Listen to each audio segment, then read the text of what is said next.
melodramatic. So definitely try that out if you've struggled to have germination before. Go ahead and move these down below. And now let's move into some of the other more traditional spring crops. Now, one of the things that you might have noticed is that I'm using these wooden labels. And what I'm doing here is I'm using a Write in the Rain, one of these big leaded pencils, and it's just literal pencil on wood. I'm hoping this will work. I'm not sure. But what I've noticed in the past when I've tried to use wood is that the Sharpie will run and then I can't read it. So I'm hoping pencil will work. Let me know if you guys have tried it. If this doesn't work, I'm gonna have to come back through and write little plastic labels for each and every one of these. So hopefully it works. And now the next thing that we're getting into is lettuce. And in this case, this is a butter crunch. I've literally never grown any sort of butterhead lettuce before. The reason why is because I just didn't really think I needed to. And then about a month ago, I was at Christmas dinner and somebody served this salad with butter crunch lettuce, and it was so good. It literally made me want to grow it. So here's what we're gonna do for lettuce. There's a lot of seed in a pack, so I just creased the back here, make a little funnel, and then I'm gonna just tap on my hand here until I have like 1 or 2 seed per cell. And now I'm doing the 16 cells for a particular reason, which is that I normally want a lot of lettuce. I don't want just 6 lettuce, I want like 16, because we are going to be eating these pretty quickly. One lettuce is basically going to be a small salad. So by doing 16, I should have plenty of salad for this early season. And lettuce is also one of these plants that is very cold tolerant, actually. It's surprisingly cold tolerant. So definitely try lettuce out for an early season crop. I have one more lettuce that I'm going to be putting in, which is Little Gem. That is the one I normally grow because I like romaine lettuce a lot. It's really wonderful in sandwiches and salads. So we're going to do 16 of those as well. Next up, we have baby bok choy. Now, bok choy is something that even in this temperature today might not be happy, which is why I almost never bother growing it. But we're going to go for it this year. It has been unseasonably warm, so I don't know why I'm going for it. But basically, bok choy cannot tolerate too cold of temperatures and it can't tolerate too warm of temperatures. And for some reason, San Diego seems to be dancing on both of those whenever I plant it. So we'll see. Maybe I'll be able to harvest these before they bolt, but I don't know. If I don't, then it's just the same old I've always experienced. Maybe I just let them grow a little bit too long. So I'm gonna press those in so they don't fly away. Same with these lettuce seeds. One thing that you could do actually at the start of seed starting is to dampen your soil a little bit. I didn't really do that this time because it looked like it was plenty damp, but I forgot how dry it is out here. It is quite dry. I think the humidity is like 13%. So we will definitely be bottom watering this at the end, and I also will be covering all the seeds that you see. I haven't buried any, I've just kind of pressed them down. We're going to cover them all with soil at the end. So next up, perpetual spinach. This is a plant that I love so much that I actually basically begged for Botanical Interest to bring it into the seed catalog because it is so delicious. In terms of chard, if you don't like the minerally taste of chard that much, give this one a try. It is not minerally. We eat it year round, summer, winter, spring, fall. It is always in the garden without fail. And I am starting them right now, even though I have 8 plants, because that is how much we love it. I want to risk running out of that or having to remove it and not having any seedlings. So we're going to go ahead and start a few. Same with this lacinato kale. I did start a new kale bed, but I think I need a couple more plants. I only have 4 lacinatos in the garden right now, which in later spring when there's more sun, they can produce enough for us to have a good meal.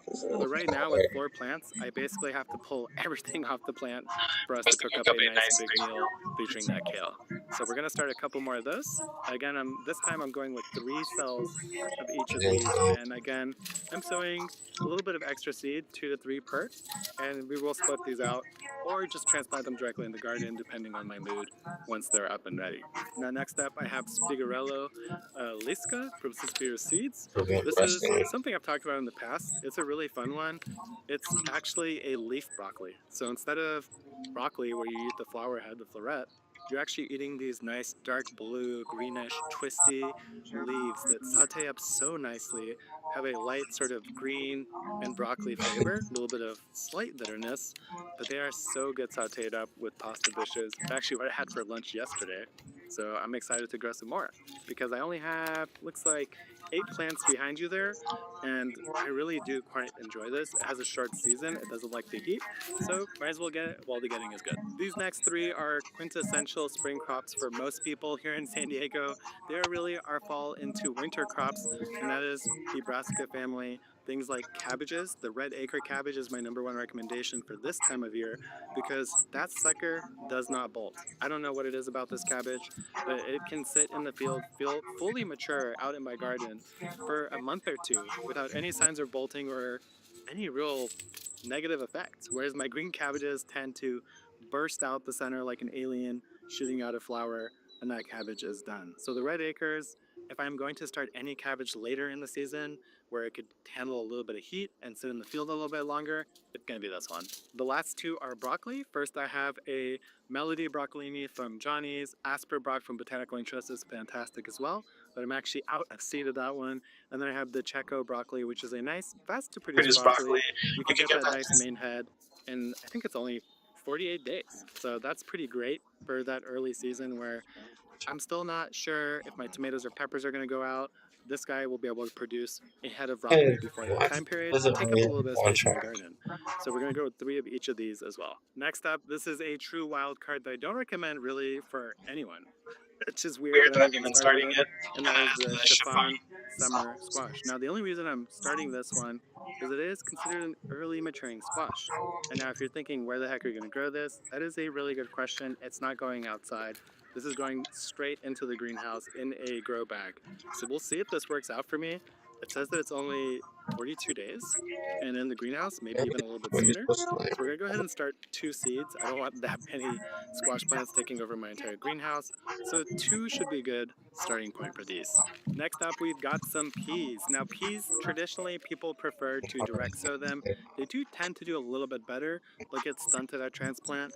If you do transplant them very soon after they emerge, and as soon as you see roots at the bottom, then you could probably get away with it and they'll do just fine. I'm actually going to set these aside and do some direct seeding, but the varieties I chose here are Green Arrow Shelling, wonderful shelling should pea. be able I to love shelling peas. They're so sweet and underrated. Then we have the Magnolia Sugar Snap Pea, which is really beautiful. I've never tried growing it, and I'm actually missing snap peas in the garden right now.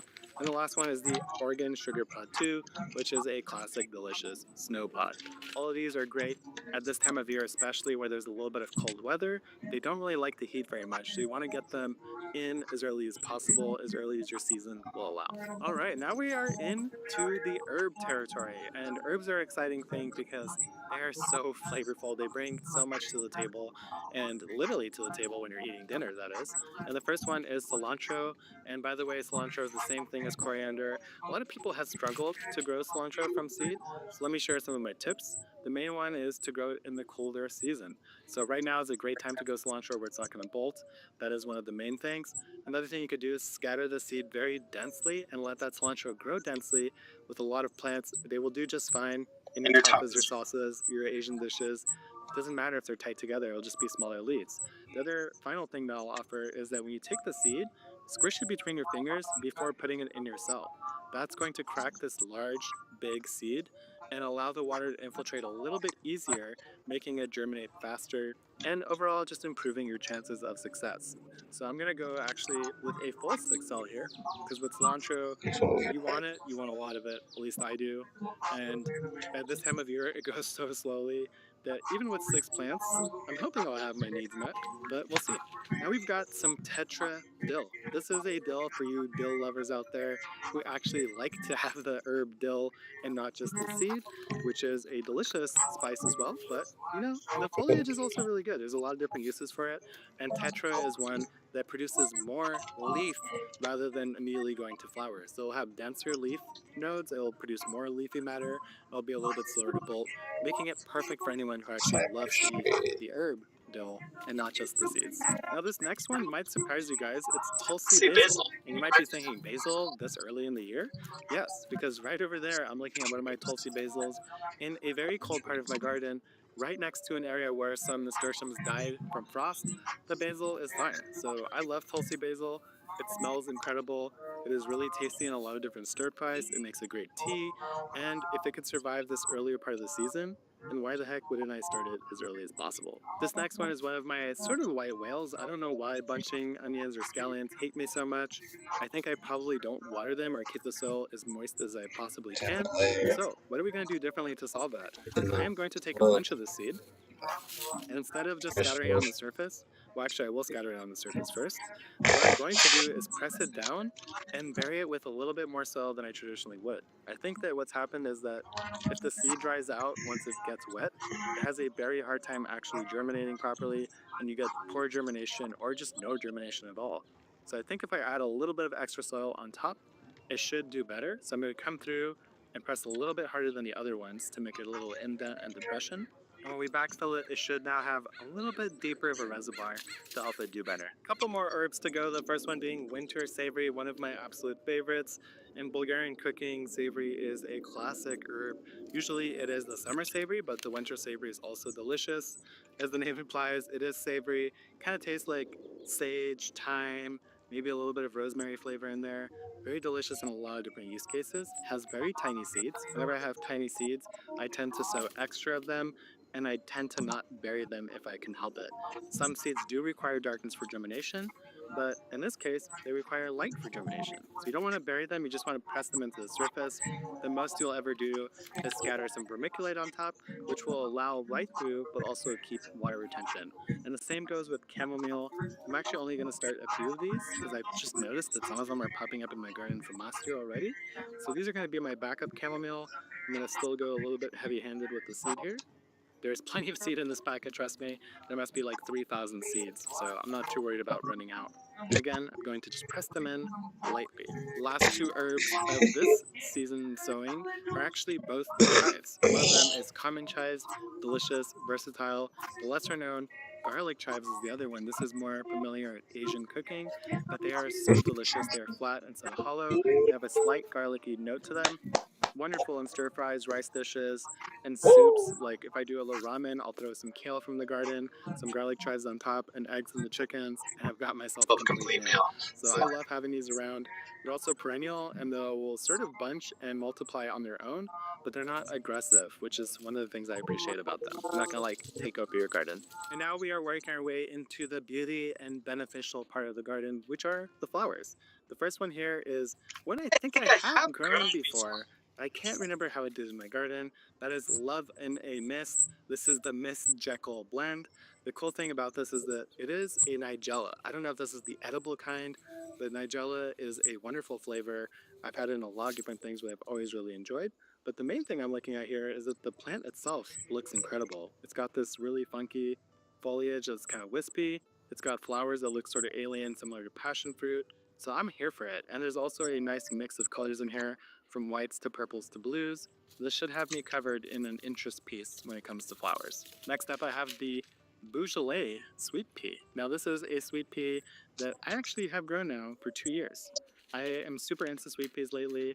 I actually interviewed somebody on the Beat podcast all about sweet pea growing, and I'm hoping to get some seed from her soon. But for now, the Beaujolais will do because it is beautiful, nice, deep wine colored flowers. The plant gets very tall. I've had it easily come up over the trellis here at about 8 feet in height. So But nice, wonderful pop of color, really nice, wonderful sweet pea aroma. Highly encourage you guys to try them. If you haven't tried sweet peas, this is a great variety for you guys to try. And every single year, without fail, I always grow some alyssum. This is the Allure yeah, Pastels blend, which I really like because it has a mix of colors again, whites, yellows, pinks, purples. It's really fun to have these little tiny flowers because if you don't know, alyssum really doesn't get that big. I've never seen one really get over maybe a foot tall at the most. They will spread a little bit, but it's pretty slow and containable. And the nice thing is that they are great for companion planting between tomatoes. They're great on the edge of a raised bed or to fill in a little gap that you might have. And they smell like literal honey. So I love having them in the garden. Every year I grow them without fail. And another thing I grow every year without fail are straw flowers. This is a new one to me. I usually like the reddish orange focused straw flowers. Those are one of my favorites. I have a few still standing in the back there in the garden. But this one is more orange peach style. It's an apricot style straw flower from Johnny's. I'm excited to add this to the mix of colors. I've kind of had them randomly just pop up in my garden on their own. I don't plant a lot of them anymore. They just have self-seeded so well that every year it's a nice little surprise to get the straw flowers. Now, one thing you should know about straw flowers is that they need light to germinate. So you don't want to bury this seed. If you've tried growing straw flowers before and failed, Just give them a light press into some damp soil. Use some vermiculite if you have it. That will vastly increase your odds of success. And just be patient. But if you bury them, they're just never going to come up no matter what you do. Now let's get into another one of my absolute classics that I grow every year, and that is the calendulas and specifically zeolites. It is such a stunning flower. Let me go get one for you guys to see. So there you have it. Much like the packet, it basically looks the exact same, and this is not even a fresh one, and not even a very big one. But it's got a wonderful color on the back, wonderful color on the top. They're great for pollinators. You can still use them medicinally if you choose to. One thing to note about calendula is that this one you actually want to make sure is buried in soil. It will not germinate if it's exposed to light. So this one, make sure you press it into the soil and give it a good bury, or else your odds of success are going to be much diminished. Now let's get into some heart flowers to start. These are flowers that a lot of people have struggled with. A lot of people told me that I am wrong when I tell them that I start them as transplants, even though they see me transplant them in front of their eyes, and that is the more classic style poppies. Here I have the American Legion, the Black Swan. This is a classic poppy dating back to World War I, and this is a very nice frilly poppy. I like those kind of crazy looking frilly ones. They add a lot of texture in contrast to the garden, so try to grow one every single year. The thing that's challenging about these is that the seed is teeny, very, very tiny, and also they need light to germinate. So what that means is they tend to dry out very quickly if you're not careful. What I like to do is have a nice level surface on my soil, just like that. Ideally, this would be wet or a little bit damp. I'm going to tap the back of my hand because, again, these are tiny seeds. They're poppy seeds. A nice little spread of these across the entire surface of my soil here. And again, when you have small seeds that are challenging, go a little bit heavier on the seeding. You don't want to just put 1 or 2 and cross your fingers. Put like 10, and your chances are going to just be improved automatically. Now, another thing you could do is just scatter sow these in the garden. Literally sprinkle them across the soil wherever you want them and hope that the rain will do the rest for you. And that does work as well. You just have less control over where you put them. Now, the other thing that's hard about poppies is that they don't like to have their roots disturbed. So when you transplant these, make sure that you transplant them before any major roots come out the bottom of your 6 cell or whatever container you're using, because then they're just going to not do very well. You want to basically make a hole, pop your plug in, and gently cover it back up, water it in, and that's it. Don't mess with them too much. They will not be happy. So next up here, I have more poppies, but actually the California state flower, the California poppy. Now we actually have, I think, 4 varieties. I don't know if we have more, but these are the 4 I own of California poppies at botanical interest, and every single one is absolutely stunning. The classic orange California poppy, Mission Bells has a nice mixture of different color options. Mikado, if you want that really wonderful sort of sunset red color only, and then one of my favorites from this last year's Sparky Apricot, because it is lush, it is orange, it is red, it is yellow, and it magnifies and changes throughout the day. It is a really fun flower to watch in the garden. And the seed is bigger than a regular poppy, not by much. But again, when it's a challenging seed that doesn't like root disturbance, I am going to put a little bit of extra in there. Maybe not like 10, but like 5 or 6. And we're going to press these in. Next up, I have 2 very, very frost sensitive flowers, and they are both nasturtiums. As I mentioned, I have a patch right there that died back from a light frost, and I want to quickly call out the colors that you're seeing across everything that I've chosen so far. Everything is extremely well contrasting with green. Take a look around me. It is a mostly green garden, so I want deep maroon colors, purple colors, white colors, orange colors, reds. Those are what really stand out amongst a sea of green. So these, as I mentioned, being very frost sensitive, they are going in the greenhouse. They are not living outside. All these seeds at this point in the year are going to just go in the greenhouse as an insurance policy. But I will be starting these and transplanting them. I've never had a problem with that. A lot of people struggle with nasturtium because the seed is so big. The main thing is that at the very beginning, they take a little bit more water than other seeds because the seed has to soak up that water and swell back to its full size. So you want to put them a little bit deeper. Don't leave them so close to the surface where it'll be drier. And maybe give that one a little bit extra water when you're going through watering before they emerge. So I'm going to go ahead and start 6 of each of these. Even though they come up without fail every year, I don't need to start any. I always do like to start a few, just to have that exact color that I want in the exact place that I desire. All right, we got another straw flower. This one is from Botanical Interest called King Size Silvery Rose. The reason why this one stood out to me in particular was the fact that it is king sized. I want a big old giant straw flower. It is so fun to play around with the textures on straw flowers if you guys haven't before. It feels like it's fake, but it is not. It is a real plant indeed. And remember again, straw flowers, they are surface sowers. So you don't want to bury them deeply. Just put them on the surface, lightly press them in, and give them a little bit of water. And these guys are bonus scatter for right there. We're down to the last flower here, and it is a Cosmo Sensation blend. Again, whites, pinks, purples, contrasting colors that will pop on a sea of green. And this is one that usually you want to start inside. It's not something that can handle the frost very well. Although, honestly, here in San Diego, actually, let me look around. All of them are dead. So yeah, it does not handle frost well. I decided to try it out this year because one year Kevin had one in his garden that lived all winter long. So he must have had it in a sort of protected place. But nope, none of mine made it. So it's a good thing I'm starting more here because I definitely want more Cosmos. So those are the seeds. Let me go get the soil. We'll cover these back up. I'll show you exactly how I do that. Here are all the seed cells that actually have seeds in them. I removed the empty ones. The first thing I'm going to do is bottom fill these trays. And at the first time you water, I like to water pretty deeply because that is going to be that initial soak to make sure that all of the soil is wet, that all of the water that could possibly go into the seeds has gone into it. So usually if the tray is full, I'll remove one of them just like that, and I'll bottom fill until I see water reach the other side of the tray. So I'm watching, water just reached there, and I'll leave it just like that. Now most of this water should go into the soil. I'm actually going to add a little bit of extra. At the beginning, you could totally put more water than you need. And the important thing I'll say is that make sure you dump out that extra water after some period of time. Like after 5 minutes, any saturation of water that's going to happen will probably be done. And at that point, you can just pour out any extra water. Now, as you can see, all the seeds are still on the surface here. Some of them haven't even pressed down. So what I'm going to do next is take some of that leftover soil that we prepared earlier, add that little bit left over. I'm going to overfill the tray a little bit, just like that. Once the soil has been overfilled like this, I just take my hand and then I press down on the tray. What this does is it makes sure that that soil is burying the seeds. It also makes sure that it has really good contact to either side of the soil from below and above, which will improve germination.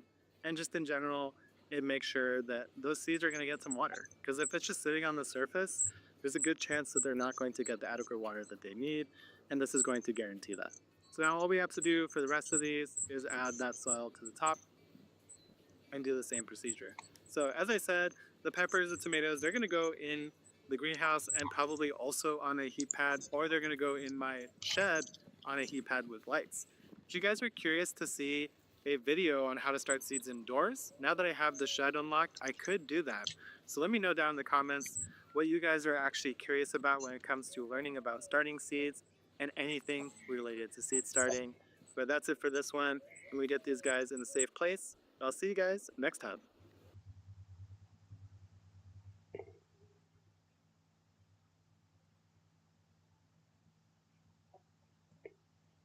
Welcome back to Jacques in the Garden. Today we are doing some seed starting for that time period between summer and fall where you're not really sure what you should be starting. Turns out most of it is going to be fall related planting, things that you traditionally will grow in the winter time, and that's because every single season, every single year is a little bit different. They might all start technically on the same date, but whether it's hot, cold, rainy, or dry, all of that changes every single year. So you have to kind of plan your garden around that uncertainty. And that is why this time of year, I tend to lean more on a lot of flowers, a lot of herbs, but I am still starting a lot of leafy greens, major harvest things like broccoli and cauliflower. So let's talk about everything I'm starting now, why I chose that variety, and why I'm choosing to start those plants at this time period. Let's kick it off by starting all of our herb seeds right now. These are things that I call herbs just because I use them to season other parts of my cooking. Whether they're technically herbs or not, I'm not entirely sure, but for me, they're classified as herbs. And the first thing we're going to be starting is actually celery. This is called moringa. I'm not entirely sure how it's going to taste, but every single celery I've had is pretty similar. Now, homegrown celery is extremely convenient. If you guys haven't tried growing it, I highly, highly encourage it. This is a great time to do it because celery is something that requires cool weather, lots of water. So starting it at the end of summer so that it's really filling out come wintertime, and by the time you get into early spring, really quite full and pumping out lots of stalks. The beautiful thing about growing celery at home is that you don't need to use the entire celery plant at once. So most of the time when you go to get celery, you go to the grocery store, you buy yourself a bunch of celery, and you use a couple stalks for whatever it is that you're cooking, and the rest of it just kind of goes bad in the back of your fridge. The beautiful thing about growing celery at home is that you could just peel off one stalk at a time as needed. The whole plant stays alive while it's growing in the garden, and you get exactly how much celery you need. Now, one thing I'll mention about this particular seed is that it is pelleted. So what that means is that instead of looking like a normal seed, they're these tiny little white balls. And most of the time that's like something inert, whether it's some sort of starch or maybe a clay. And the main reason that kind of thing exists is because it's easier to seed for smaller seeds or seeds that you might run through a machine that helps you seed them. So if you're ever wondering why you got a pelleted like little white ball for a seed, that's exactly why. A couple things I should point out at the start here is that the soil that I'm using is a new one to me. It is something that is, I believe, entirely peat-free, so it has a lot of these kind of rough hairs out of it, and that is the coconut core that is making up the bulk of that material. Now, the things that I'm using here are 6 cells, which I'm doing for most seeds, and then anything where I'm sowing a lot of it or they're really small seeds, I am going with the 16 cell here, which is, of course, 16 individual cells. So the next one, King Richard leeks. I normally don't start them at this time of year, but I'm very curious to see how they do when they're grown in the fall to winter period in San Diego. For some reason, I feel like I think it'll work. So I'm gonna go ahead and give it a try, and I'll let you guys know how it works. But what we're gonna do here is probably still multi-sow our leeks. And what that means is that I'm putting 2 to 3 seeds per cell.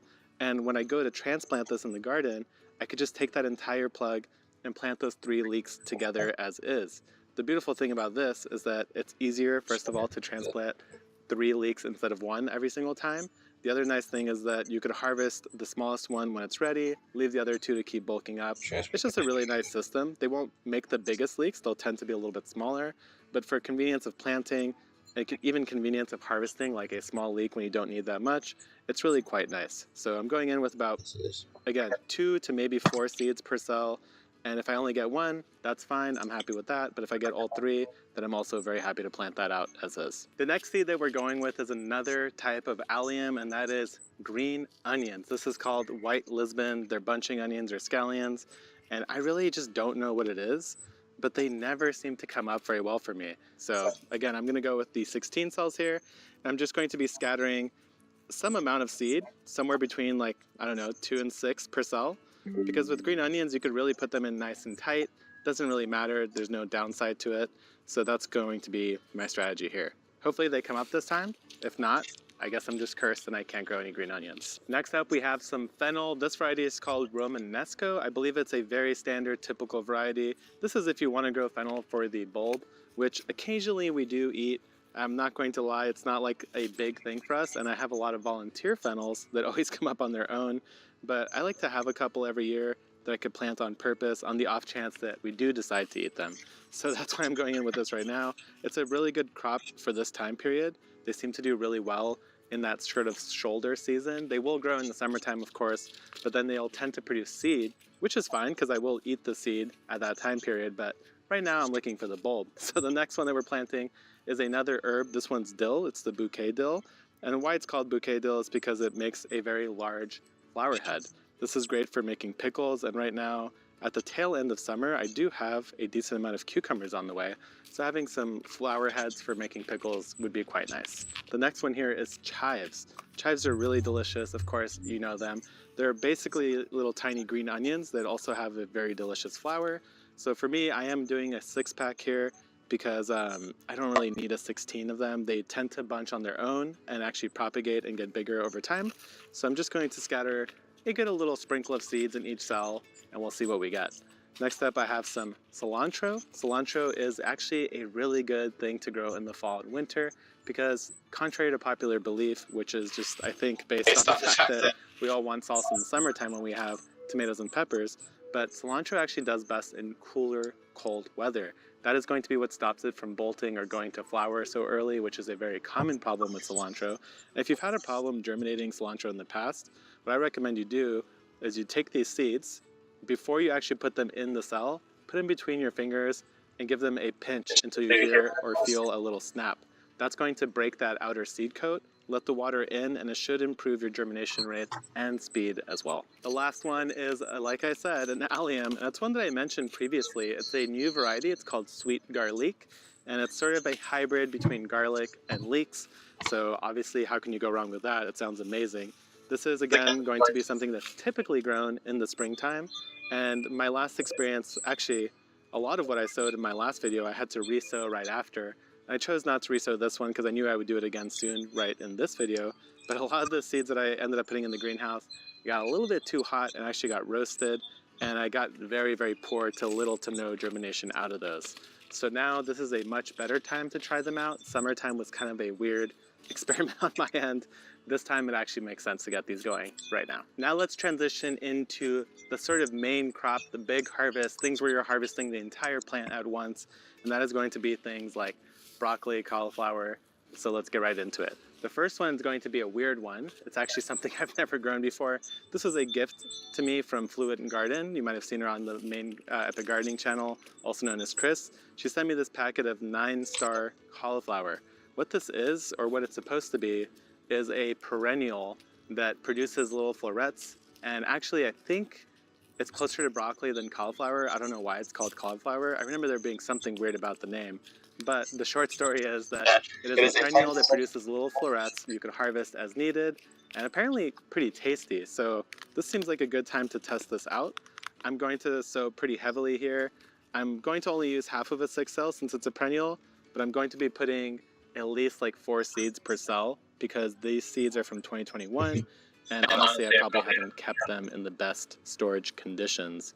So I want to overseed to improve my odds. That's basically the strategy you want to go in with if you have something that either it's an older seed or you're not very sure if you stored it well and you don't think the germination is going to be good. Just go ahead and bump the amount of seed that you're putting in that cell, and that should really take care of that problem for you.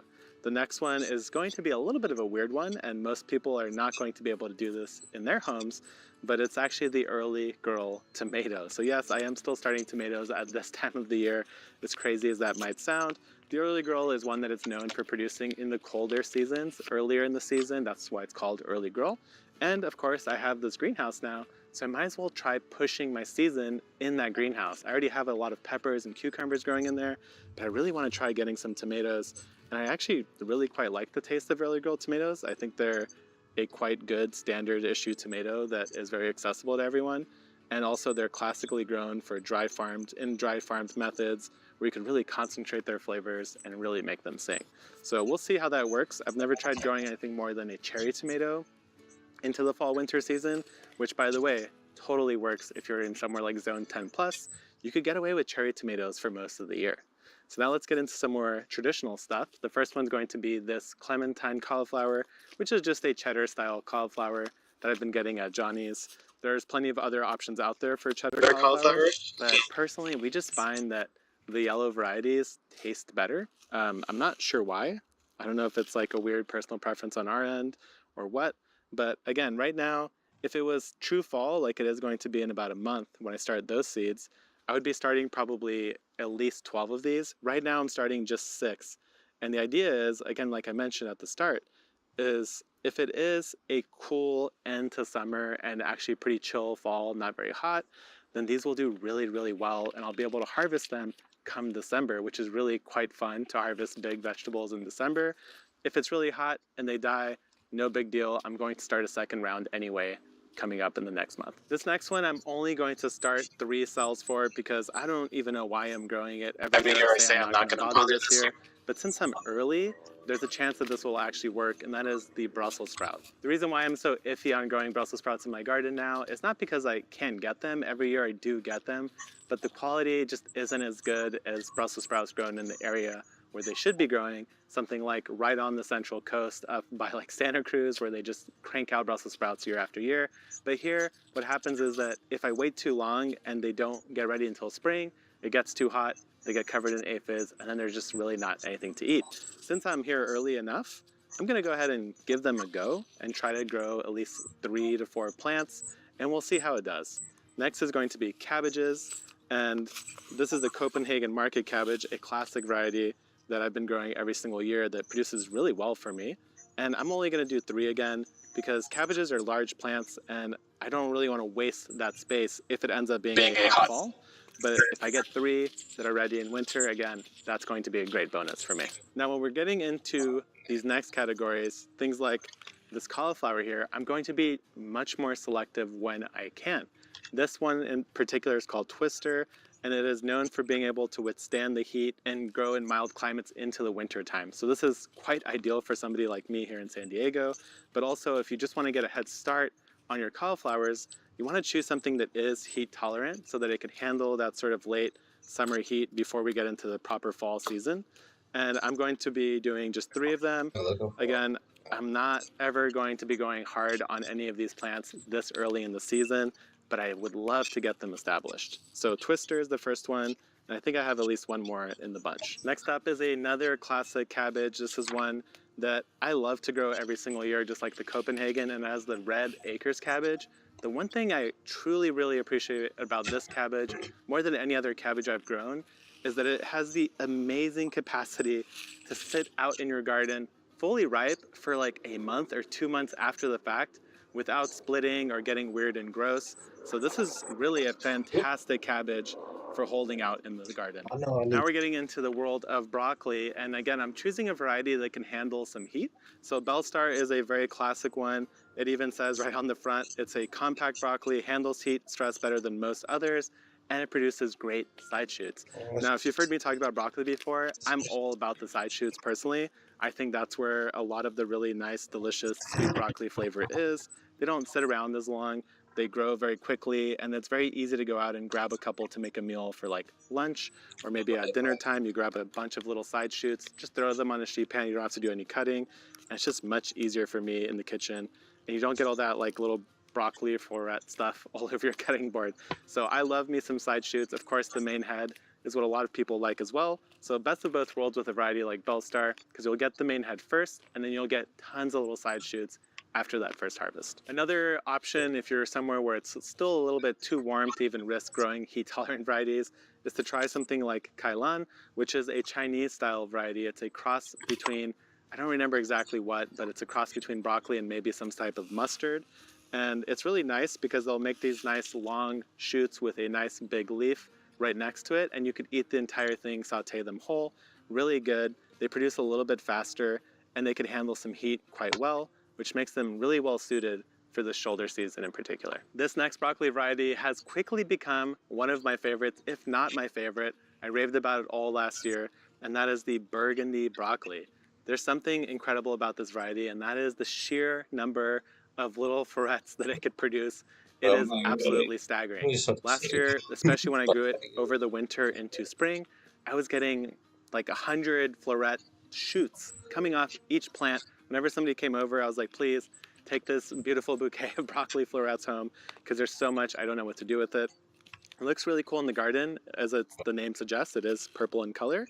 The one thing I'll mention though is that things that are purple in color while they're growing, when you cook them, will tend to turn green, and that's true for this as well. So don't be surprised when you go to cook it that it turns green again. That's just the way that color sort of behaves in vegetables. But very delicious, very prolific. I will make one more appeal because it is a little bit more expensive than the other seeds. I think it's 10 seeds for $5, which I get it. It's a lot for a seed comparatively, but this produced, unlike anything else I've ever had, by far like 5 times the production of any other side shoot broccoli. So highly encouraged, at least give it a try if you've never tried anything like that before. It'll probably do really well for you. The next thing for me is some broccolini. We are working on trying to get some broccolini on the Botanical Interest store, but for now I am growing this one variety, which it is called Melody. It's just a broccolini. So a broccolini versus a broccoli is something that produces a looser floret. They tend to be a little bit more elongated. The stems are more tender and sweet. You kind of eat the entire plant in that sense. You eat a lot more stem than you would with like a broccoli. Of course, you could eat as much broccoli stem as you want, but with broccolini, you are intended to be eating the stem with the floret and even the leaf. It's kind of like the kailan, but it's more bred to be more broccoli-like rather than like a mustardy broccoli. Absolute favorite for me. Sautés up really nice, roasts up really nice on a sheet pan.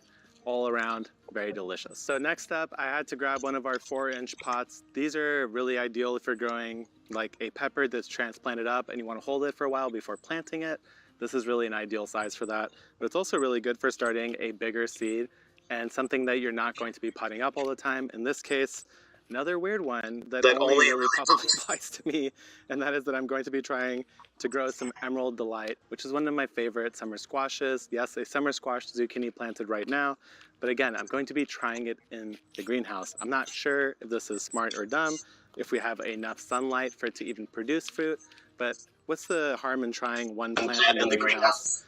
It's really not going to cost me much space. It's not going to take up any soil more than anything else.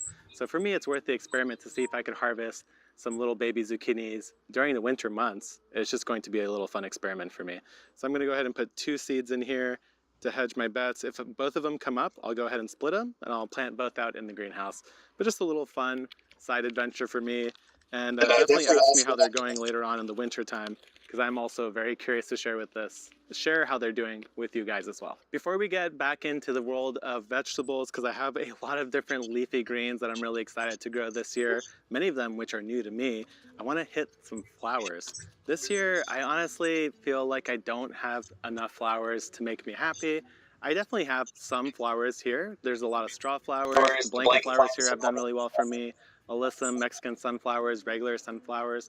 But in general, I haven't had a very diffuse palette of colors. It's been more of the orange tones, which of course I love, and actually we'll be starting more of them, but I also wanted to mix it up a little bit. So some of these flowers, I've literally never grown the type before, like the actual species of flower of any capacity. So they're going to be new to me, and I'm not sure how they're gonna go. So let's do it together. And it's a pretty good stack of flowers here. The first flower we're doing is called Love in a Mist, and this is called Miss Jekyll Blend.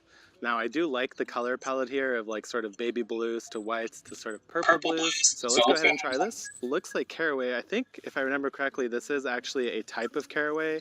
I don't know if this variety is actually edible, but I feel like I've tried growing this before and they did come up, but I think I grew them in the summertime, which is not their main jam. They do prefer the spring and fall period. So maybe this will work now. I'm gonna go ahead and overseed like crazy because I just don't know how germination is on something like this. It's a new thing for me. So that's the first one that's new. The next one is going to be a Lobiella.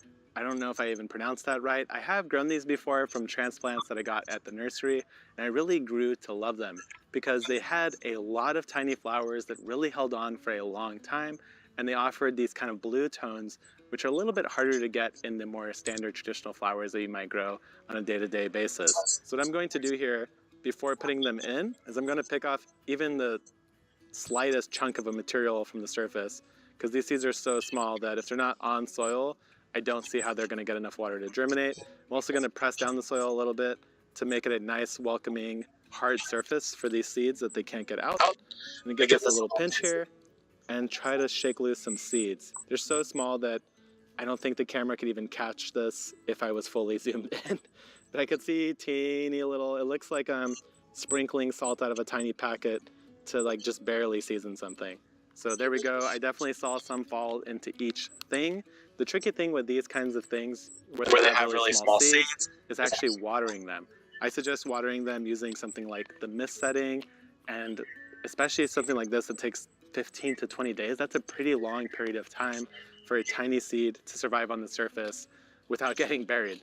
So I might even add some vermiculite after the fact, but what I'm doing right now is just pressing along the surface here to make sure that if the seed did fall, that it is actually touching some nice wet soil. This is another flower that was new to me this year. It's something that I bought as a transplant, and I got them because they look like tiny little snapdragons, quite adorable in the garden. They come in a lot of different colors, and one of the things that I found interesting when reading this packet is that it says that it blooms heaviest in cool weather.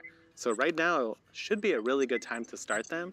This warm period will help them establish and grow, and then as they ease into that fall period, I'm hoping to get tons and tons of really cool blooms out of these. So that's why I'm doing a full 6-pack here, because I definitely want to get as much of this color in the garden as I can. This variety is called Fairy Bouquet, and the cool thing about it is that it has a mixture of different sorts of colors all throughout there.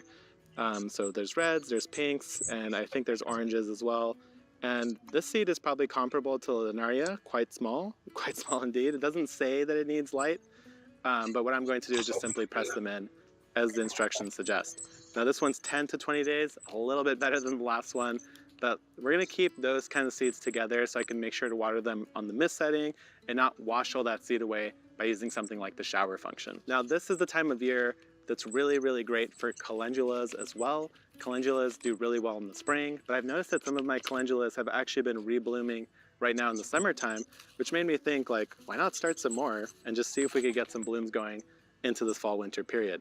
So this is a variety that I really like. I've grown in the past. It's called Pacific Apricot Beauty. So Pacific Beauty is the standard variety that's more of like a traditional orange, and the apricot one has a little bit of like pink blended into it, which is really quite lovely. So we will be growing actually the classic variety as well, because I love having that around, but I just love those apricot-y peachy colors. They're some of my favorite in the garden.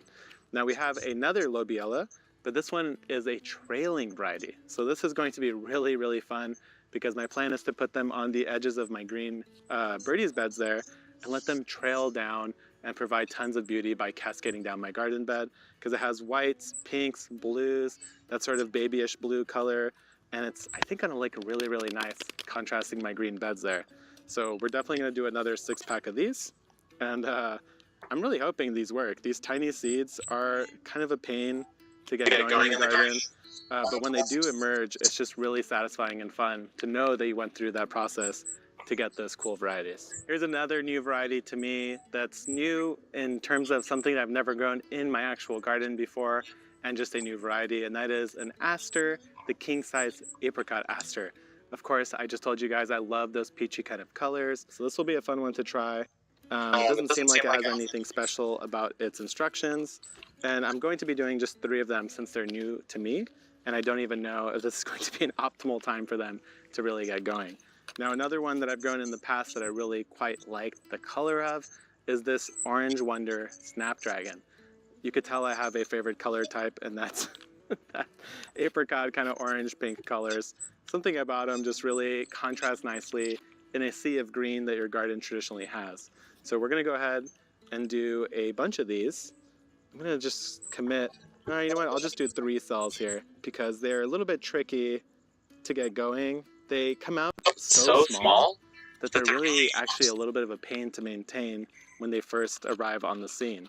So if you've ever had tricky time growing snapdragons, go ahead and throw your seed pack in the freezer for 48 hours and then try and see if that works out for you. I'd be very curious to hear if that works for others. There's no reason why it shouldn't work. A lot of seeds require a cold period before they actually germinate, and this must be the case for something like a snapdragon. So that's going in right there. Now we're gonna go in with some violas. Now I have grown violas a little bit in the past. I tend to grow them around this time period, and they actually look quite nice. I like the fact that the flowers, the plants themselves are never that big, but most of the colors on violas, I have to admit, I find very cheesy, and I don't appreciate them. But this one, I like. It's called Cool Summer Breeze. Let me show you the packet here. Got a really interesting mix of colors. It's not just like a intense color, but it has like some white diffusion in it, which I think is gonna really help it look nice and balanced in the garden.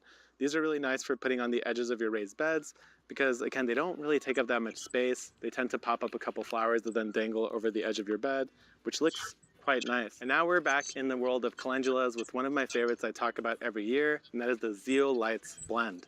I love the color mix on here. I love the fact that the back of the flower looks different than the front. Those are the kind of flowers that really get me going because it's just so much fun to be surprised by them. When you look at the bottom of them, you might see like a totally different color tone, and then you flip it over and it looks much darker, like it can't possibly be on the same flower petal, but yet it is. So these are one of the ones that I grow every single year without fail, and just easily one of my favorites of all time. The next one is one that I haven't tried growing at this time of year, and that is actually a straw flower. This was a new variety that I saw. It's called King Size Red, and it has this really sort of deep red maroon color to it, which just looks so cool. I got it from Johnny's, that's where I saw it, and we'll see if it works. Unfortunately, the thing with Johnny's is that their seed packets don't have very good information, especially about the specific varieties. So right now, I'm just winging it. I don't remember what straw flowers need. I'm just gonna sow them like I would anything else. So if that's wrong, maybe it's not great, but I don't think it says anything special on here. So we're gonna just assume that that's how it goes. Now this one is a very, very, very classic blend, and that is the Pacific Beauty Blend. I actually have the Apricot Pacific Beauty Blend that I already started, but the cool thing is that this is, again, a mixture of colors, so it's all going to be a surprise. You don't know what you're going to get, and that could always be a little bit of fun. You get oranges and yellows. The Pacific Beauties, they do really well here in San Diego, I find. I like the structure of them. The leaves tend to look a lot nicer than some of the other varieties that I've grown. I think they're like a little bit bigger. So definitely a very pretty plant, and one that I'm always excited to have in my garden. Now we are getting into the world of cosmos here. I've selected 3 different cosmos. The reason why I'm growing the cosmos is because I think it was last year I was over at Kevin's house, and it was the winter time, and his candy cane striped cosmo was full bloom, covered in flowers when nothing else was. And I made a mental note to remember that next year I want to try growing it in the winter time to see if I could get that similar thing to happen to me. So we're going to go in with, this is a new variety to me. This one's called Rubenza. It has a really nice dark color to it. So I'm going to go ahead and do 6L, I've decided, full 6L, because I don't have this color represented in any of these other flowers that we've started so far. And as I mentioned earlier, I really want some more contrast in my garden. When you have just a sea of green, which is what you tend to get, especially in the winter time, where you don't really have any fruiting or flowering plants as much, having a nice pop of dark red is really going to stand out so much more in the garden. And that's the kind of thing that I'm looking for at this time of year. Now this is one that I have grown before. No surprise here, it's called Apricota. So that's definitely my color palette revealed. And now that I've planted all these, I'm starting to really truly understand how much I like this color, because it is heavily featured here across all of these flowers. So this is something I've never started at this time period again, and that is yarrow. This is called Summer Pastels, as a mixture of different colors. I've really come to appreciate yarrow. I have a lot of it that I can see right now in my native garden that's in full bloom in the middle of summer while everything else looks a little bit sad. Last cosmos, this one is called Xanthos. Quite the dramatic name there. The thing that I didn't mention about the cosmos earlier that I really appreciate about them, actually, I don't know why I don't grow more of them. This year I don't have any, it's kind of sad, is that they're very drought tolerant. They can really handle the heat. They could handle not having a lot of water totally fine. They don't seem to skip a beat. And this is another example of a color palette that I'd like to add to my garden for more contrast. It is a sort of brightish white yellow.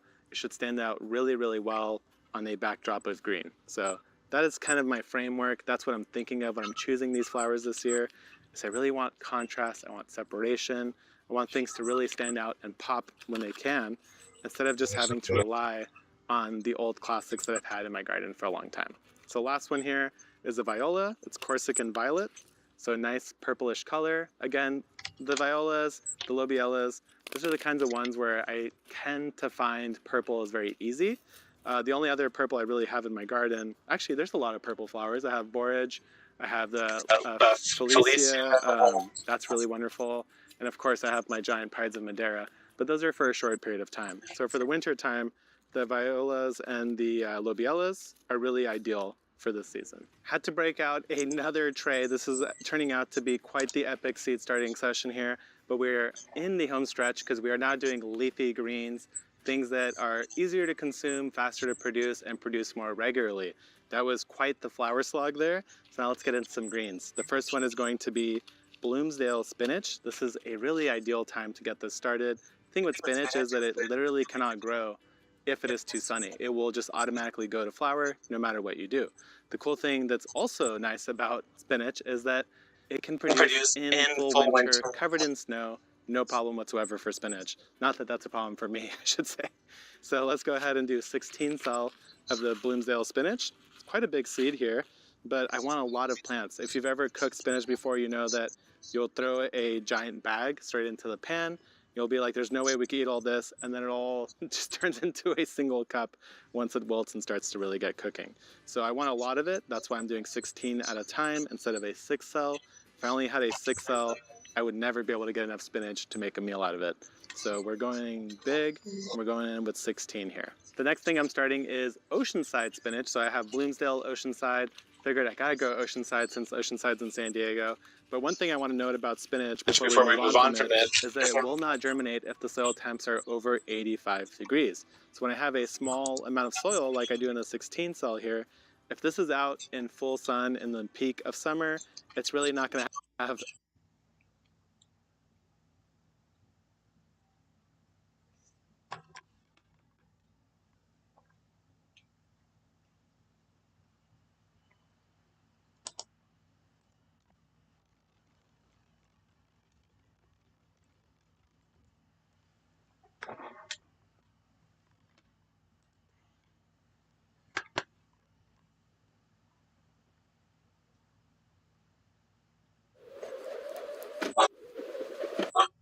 Welcome back, everybody, to Wisconsin Wonder Garden. Today, we will be taking a tour of some of the most beautiful botanical gardens in the world. Before I start the list, I just want to say thank you so much for taking some time out of your day to watch this video. If you'd like more gardening tips and videos about how to grow many different plant species, check out my channel. Alright, let's get to it. Coming in at number 10 is the New York Botanical Gardens in New York, America. This garden contains 50 gardens and plant collections. Garden highlights include an 1890s vintage wrought iron framed Crystal Palace style greenhouse, the Peggy Rockefeller Rose Garden, a rock garden, a 37-acre conifer collection, extensive research facilities including a propagation center, which I am all about propagation, 550,000 volume library, an herbarium of over 7 million botanical specimens dating back more than 3 centuries, and at the heart of the garden is 50 acres of old-growth forest, the largest remnant of the original forest which covered all of New York City before the arrival of European settlers in the 17th century. Number 9. The Royal Botanical Gardens, Sydney. The Royal Botanical Gardens is a major botanical garden located in the heart of Sydney, Australia. Opened in 1816, the garden is the oldest scientific institution in Australia and one of the most important historical botanical institutions in the world. Its stunning position on Sydney Harbour and immediately adjacent to the Sydney Opera House ensure it is one of the most stunning gardens in the world. Number 8, we have the Singapore Botanical Gardens. Founded in 1859, the Singapore Botanical Gardens is a 183-acre botanical garden in Singapore. The natural orchid garden is the main attraction, with the hilly 3-hectare site holding a collection of more than 1,000 species and 2,000 hybrids of orchids. The Singapore Botanical Gardens has a small tropical rainforest of around 6 hectares in size, which is older than the gardens themselves, and is in fact one of only 2 tropical rainforests found within a major city, the other being in Rio de Janeiro. Other attractions include a ginger garden, wild monkeys, terrapins, and much more. Coming in at number 7 is the Kirstenbosch National Botanical Garden, Cape Town, South Africa. Located at the foot of Table Mountain, this 89-acre garden was founded in 1913 in order to preserve the country's unique flora. It's one of the few botanical gardens in the world that only cultivate indigenous plants, with the botanical garden established for the express purpose of local flora conservation. And even now, all of the species therein are indigenous. Perhaps most famous is the garden's trademark crane flower, a yellow version of which is named Mandela's Gold. The garden includes a large conservatory exhibiting plants from a number of different regions, including savanna, fynbos, karoo, and others. Outdoors, the focus is on plants native to the Cape region.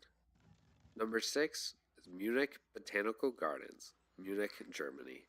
Munich's first botanical garden, now called the Old Botanical Garden, was established in 1809. This garden cultivates around 14,000 species on 18 hectares and serves to educate the public and train students, as well as preserve rare plants and European bee species. Major areas include an alpine garden, arboretum, collection of moor and steep plants, rhododendrons, a rose garden, and a systematic garden. This garden also contains an extensive greenhouse complex, including rooms, bromeliads, cactus, succulents, ferns, orchids, Mexican plants, and the list goes on. The orchid collection alone includes over 2,700 species. This botanical garden features the Great Pavilion, which is the largest glass house in the world and contains an exhibit of giant bamboo. At number 5, we have Orto Botanico di Padova in Padua, Italy. We couldn't have had the top 10 without including the oldest surviving botanical garden in the world. The world's first botanical garden, created in Padua in 1542. It still preserves its original layout, a circular central plot symbolizing the world, surrounded by a ring of water. It continues to serve its original purpose as a center for scientific research. The garden, affiliated with the University of Padua, currently covers roughly 22,000 square meters and is known for its special collections and historical design. Number 4, we have the Hawaii Tropical Botanical Garden in Papaico, Hawaii. The Hawaii Tropical Botanical Garden opened in 1984 and covering 17 acres is a non-profit botanical garden and nature preserve located on a 4-mile scenic route. The garden is located in a scenic valley opening out to Onomoi Bay and features streams, waterfalls, and a boardwalk along the ocean. Today, the garden contains over 2,000 plant species representing more than 125 families. Some of the garden's mango and coconut palm trees are over 100 years old. Number 3 is the Botanical Garden of Montreal, Canada. The garden, which was founded in 1931, takes advantage of both indoor and outdoor spaces to provide a year-round treasure to visitors. In warm months, the 30 themed gardens is the best place to visit. Highlights include the largest Chinese garden outside Asia and the Japanese garden, dedicated to bonsai, and featuring some exquisite water features, as well as a First Nations garden that focuses on the cultivation of North American crops. In cooler weather, visitors head indoors to the Insectarium, containing 160,000 live and preserved bug specimens. The highlight is the Butterflies Go Free exhibit, during which thousands of live tropical butterflies and moths are released into the glass houses. Number 2 is the Longwood Gardens, Philadelphia, USA. Once a private estate and located near Philadelphia, the garden sits on more than 1,000 acres and includes 20 outdoor and 20 indoor gardens, maintained in 1.5 miles of heated greenhouses. It contains over 10,000 different types of plants and trees, as well as fountains. Longwood's Conservatory is one of the world's greatest greenhouse structures. The conservation alone is home to 5,500 types of plants. An exploration of the 20 indoor gardens will take you a couple of hours. Coming in at number 1, we have the Kew Royal Botanical Gardens, London, England. We featured the oldest botanical gardens in the world, but our number 1 botanical gardens had to be the biggest. Kew Royal Gardens in London, England. Kew Gardens is the world's largest collection of living plants, founded in 1840 from the exotic garden at Kew Park. This park was founded in 1840, and its collections include more than 30,000 different species of plants, while the herbarium has over 7 million preserved plant specimens. With over 320 acres of landscapes and gardens, including a soaring treetop walkway, 18 meters high and 200 meters long, Kew's glass houses provide hours of undercover discoveries. With amazing giant lily plants in the water lily house, exotic rainforests in the palm house, and 10 climate zones in the Princess of Wales Conservatory. While Kew Palace and the Royal Kitchens allows you to discover Kew's history and explore a beautiful Georgian royal retreat. One of the most interesting features of the garden is the Davies Alpine House, an eco-friendly building that houses cool weather plants without the use of refrigeration, instead relying on a series of underground pipes to maintain the appropriate climate. Well, that's our top 10 list of botanical gardens around the world. Thank you all so much for watching. Stay tuned for more great gardening adventures. Have a great day.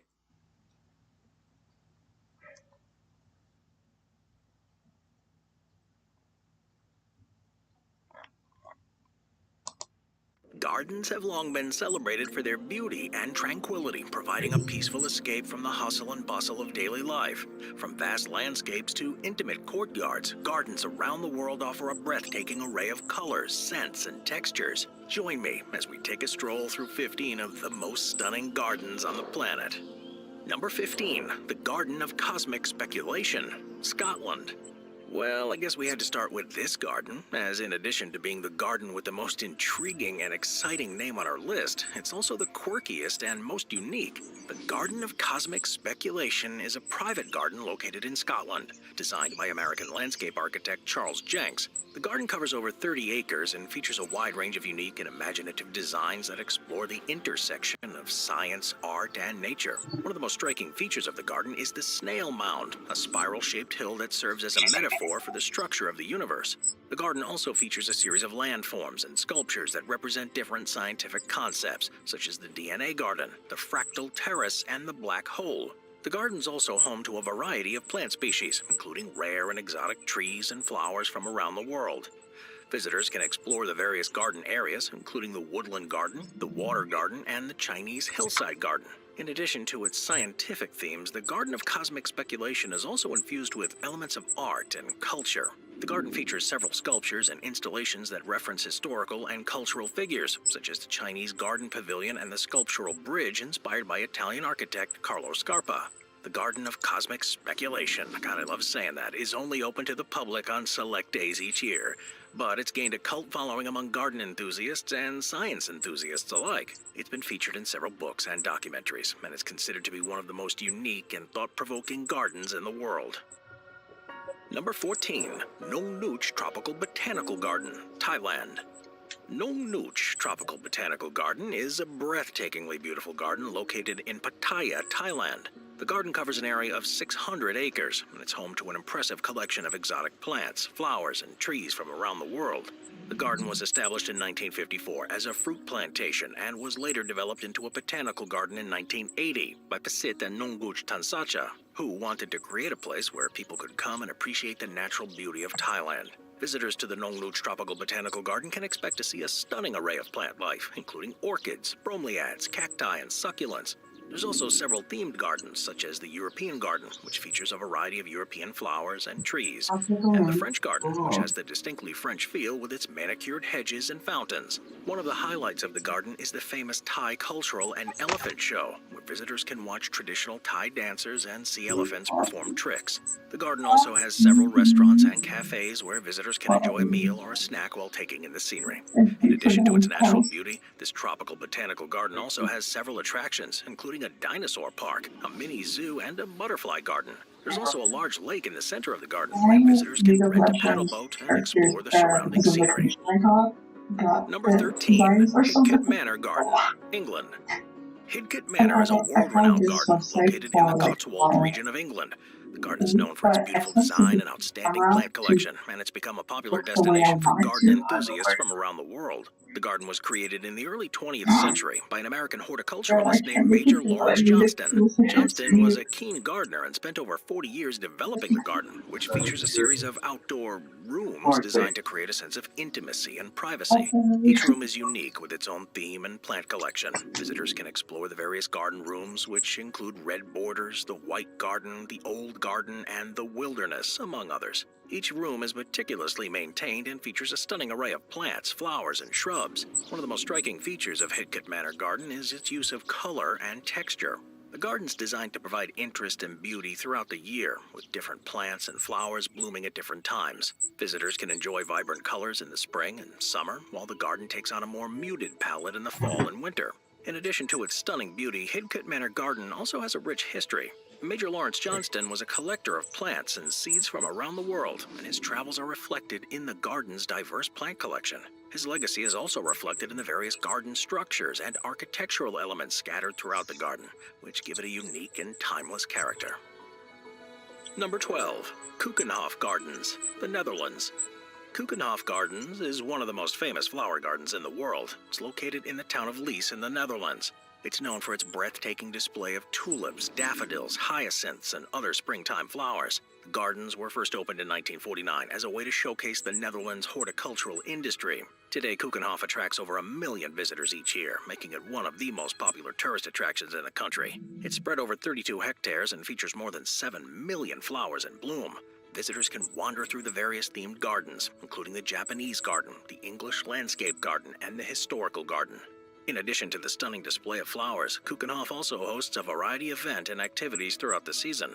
These include flower shows, music performances, and guided tours. One of the highlights of this experience is the opportunity to see the famous Dutch tulips in bloom. The tulip is one of the most iconic symbols of the Netherlands, and it's been cultivated in the country for over 400 years. Visitors to Keukenhof can also learn about the history and culture of the Netherlands through interactive exhibits and demonstrations. The gardens are a celebration of Dutch heritage and an important part of the country's tourism industry. Number 11. Jardin Majorel, Morocco. Jardin Majorel is a beautiful botanical garden located in the heart of Marrakesh in Morocco. The garden was created by the French painter Jacques Majorel in the early 20th century and is now owned by the fashion designer Yves Saint Laurent. The garden covers an area of almost 12 acres, and it's home to over 300 plant species, including exotic palms, cacti, and succulents. The garden also features a number of tranquil pools and streams, as well as several ornate buildings and structures. One of the most famous buildings in the garden is the bright blue Art Deco villa, which was designed by Jacques Majorel himself. The villa is now home to a museum showcasing the history and culture of Marrakesh, as well as a small cafe where visitors can relax and enjoy the beautiful surroundings. The garden's also home to a number of beautiful fountains, including the Grand Basin, which is surrounded by a series of terraces and walkways. Visitors can also explore the garden's many winding paths and trails, which lead to hidden alcoves and little peaceful corners. One of the most striking features is its bold use of colors. The garden's filled with vibrant shades of blue, yellow, and green, creating a stunning contrast against the arid desert landscape of Marrakesh. The garden's vivid hues have been a source of inspiration for many artists and designers over the years, including Yves Saint Laurent, who famously incorporated the colors of the Jardin Majorel into his fashion designs. Number 10. Dubai Miracle Garden, United Arab Emirates.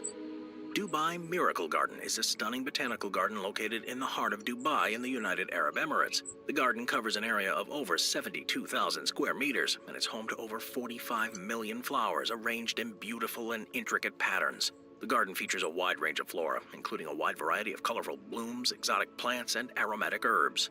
Some of the most popular attractions in the garden include the heart-shaped pathway, the floral clock, and the butterfly garden. Visitors can also take a leisurely stroll through one of the garden's many walkways and trails, which wind around the vibrant floral displays.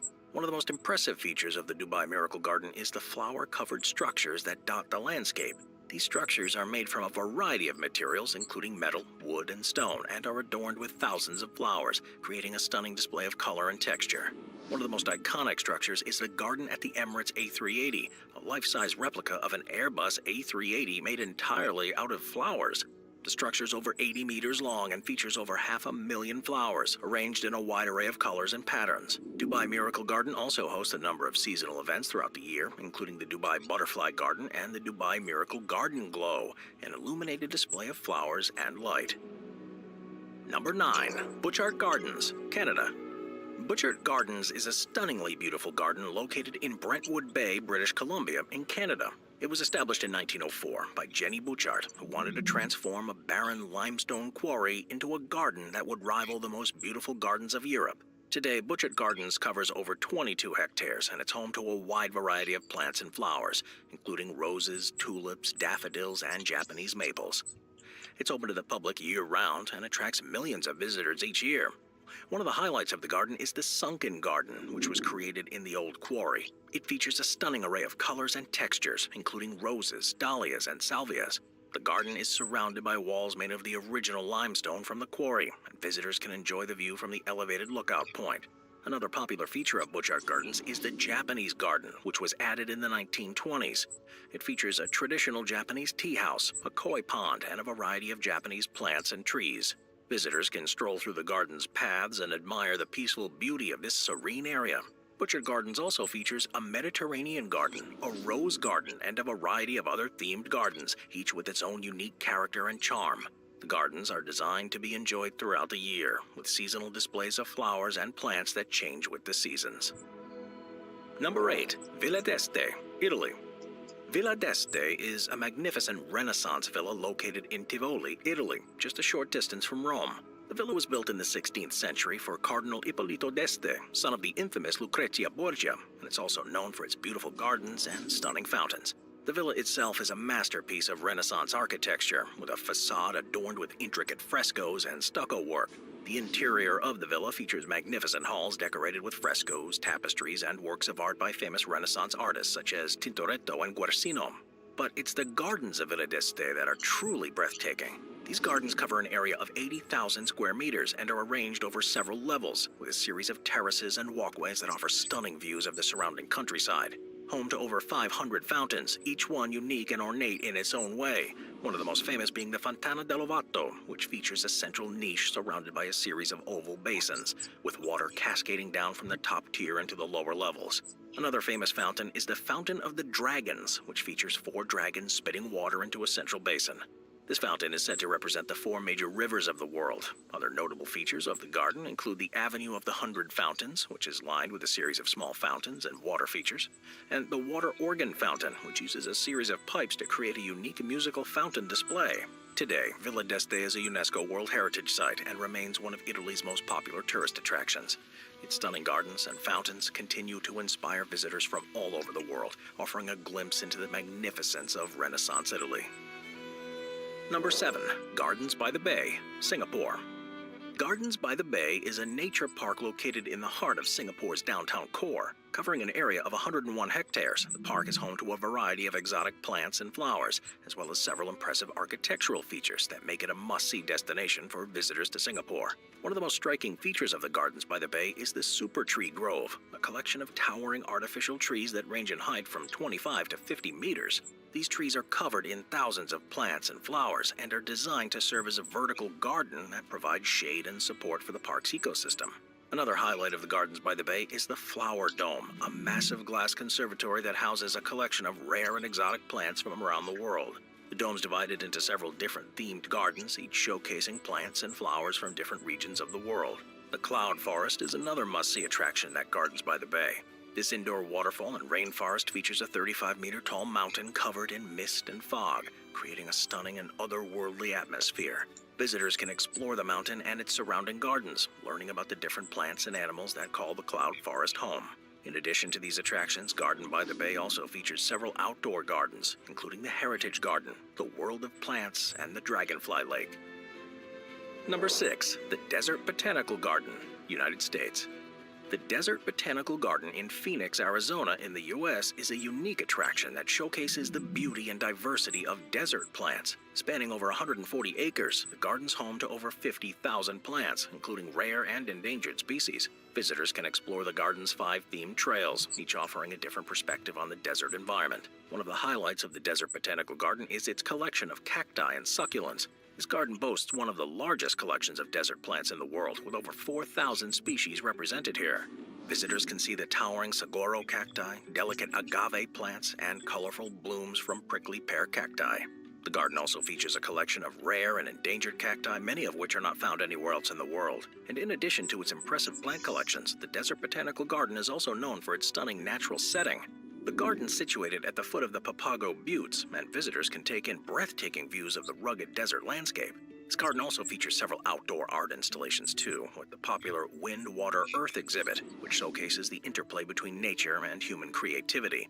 The garden also offers a variety of educational programs and events for visitors of all ages. Guided tours and workshops provide opportunities for visitors to learn more about desert plants and their importance in the environment, and also hosts a variety of cultural events too throughout the year, including the popular Las Noches de las Luminarias, a holiday tradition featuring thousands of luminarias lining the garden's paths.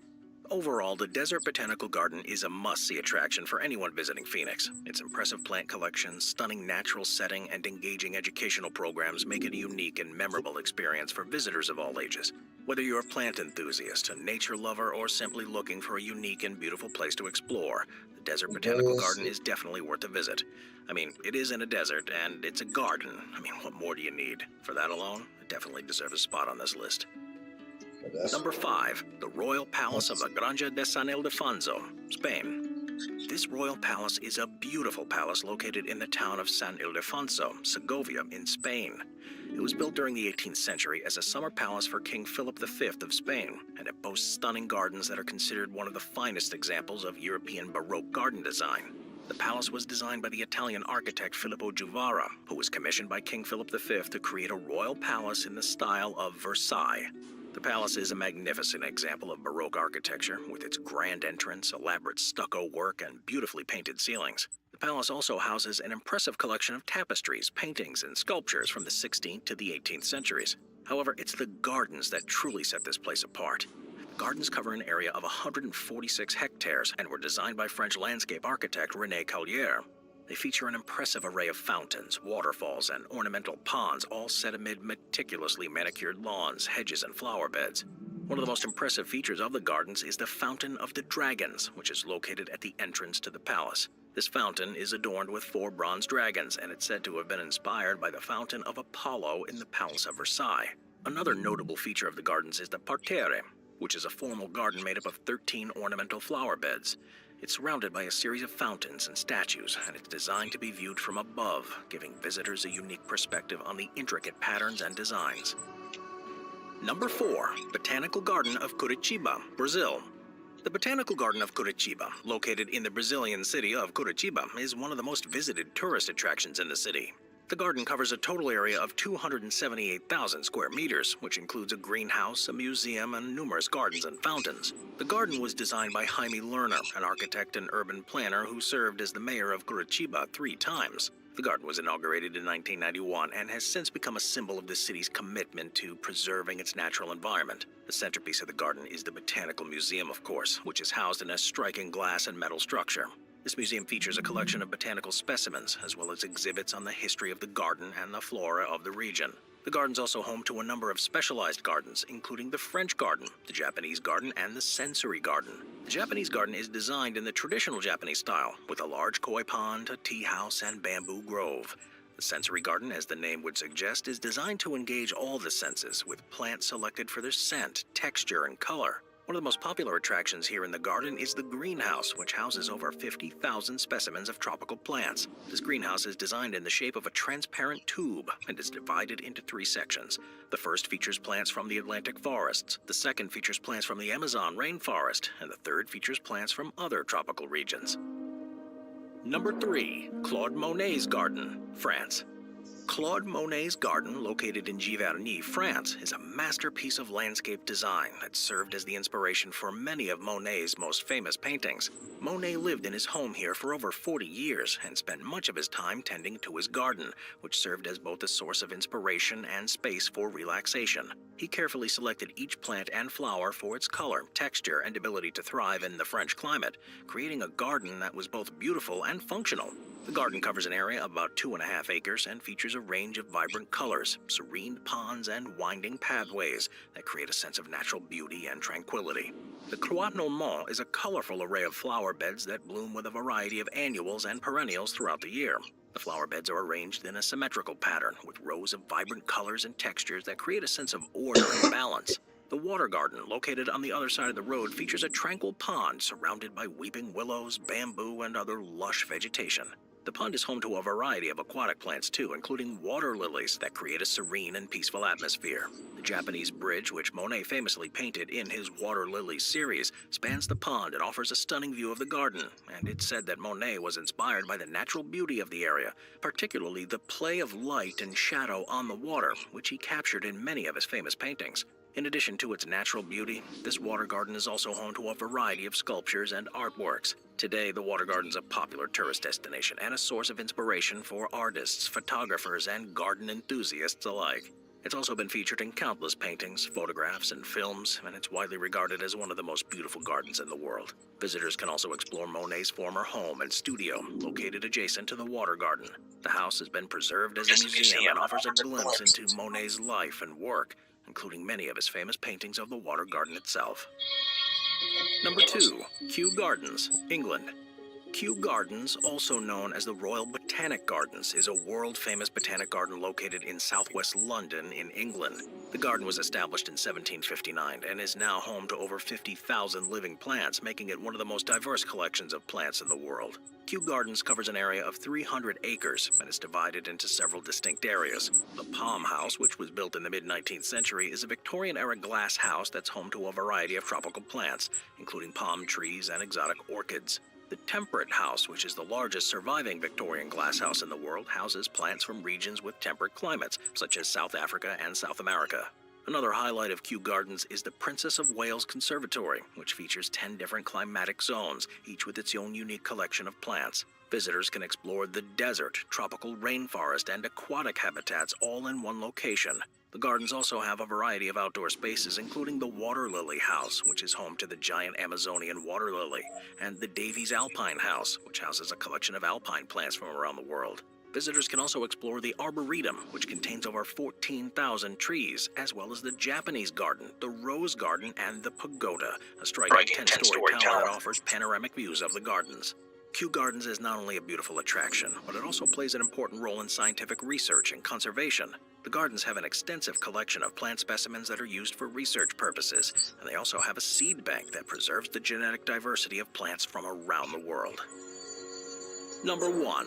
Versailles Gardens, France.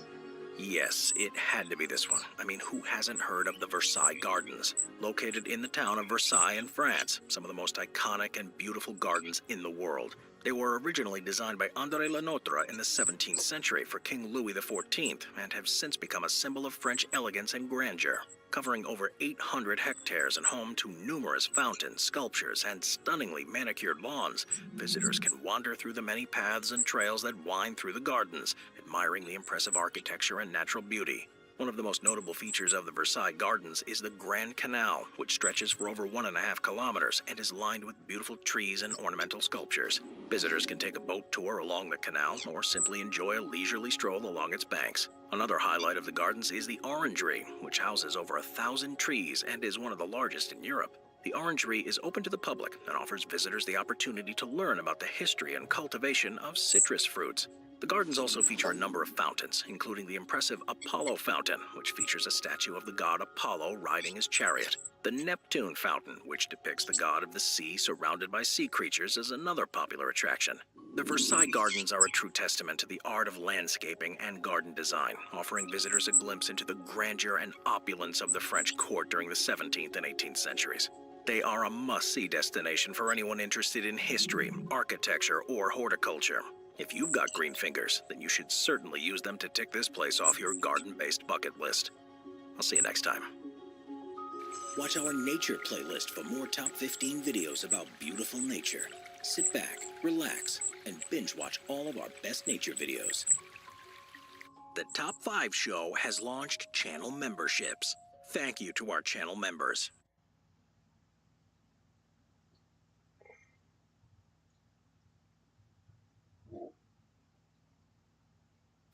Sometimes a little neighborhood rivalry is okay, but these gardeners took things a bit too far. Let's take a look at the 15 most over-the-top gardens. Number 15, Villa d'Este. Located in the town of Tivoli, Italy, Villa d'Este is a huge estate that dates back to the 16th century. The villa itself is now a UNESCO World Heritage Site, but for many visitors the real appeal is in the gardens, which are some of the most ornate and lavish you'll find anywhere in the world. It's best known for the complex network of water features, which includes 51 fountains, 398 spouts, 364 water jets, 64 waterfalls, and 220 basins, with just over half a mile worth of canals that feed water to the individual elements. Amazingly, there are no pumps or electronic devices used to make this all work, and instead it uses the power of gravity to generate the pressure that's needed. The entire complex is one of the best examples of Renaissance design that there are, and covering an area of around 4.5 hectares, it's quite possible to get lost within the grounds, while being surrounded by perfectly manicured hedges, open spaces, and a wide variety of flowers during every season. If water gardens are interesting to you, then there's simply no place better to visit than Villa d'Este. Number 14. Royal Botanic Gardens, Kew. Kew Gardens, which is in southwest London, was opened in 1759 with the express intent to collect and study species of plants from around the globe. Today, it's home to the world's largest collection of species, which include 27,000 different types of plants that are growing on site, as well as more than 8.5 million preserved plant and fungal specimens, and one of the most comprehensive botanical libraries with more than 750,000 volumes on its shelves. For most people, though, the draw of the gardens is from the stunning layout that's filled with historical buildings and a wealth of floral color, no matter where you look. There are 9 main plant houses where species are grown that wouldn't naturally thrive in the British climate, as well as a series of ornamental buildings that include a 164-foot-tall pagoda that stood there for more than 250 years. Possibly the most famous structure, though, is the Temperate House, which is the largest surviving Victorian-era greenhouse in the world. It's used as a greenhouse where extremely rare and stunning plants are grown, and it's the focus of many of the research programs that are run on site. Covering an area of more than 300 acres, it's simply impossible to see all that Kew has to offer in one visit, so it's no wonder that they have more than 1.3 million guests each year. Number 13. Nong Nooch Tropical Botanical Garden.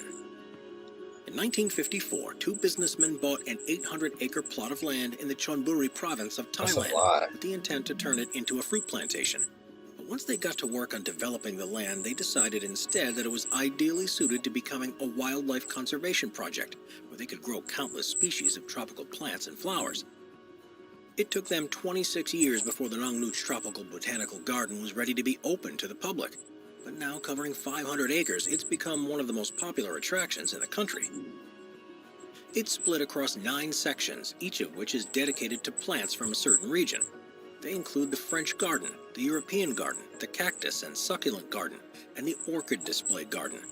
But what the venue has become most renowned for is its scientific research into cycads from across Southeast Asia, Africa, and the Americas, and it has a collection of virtually every known species.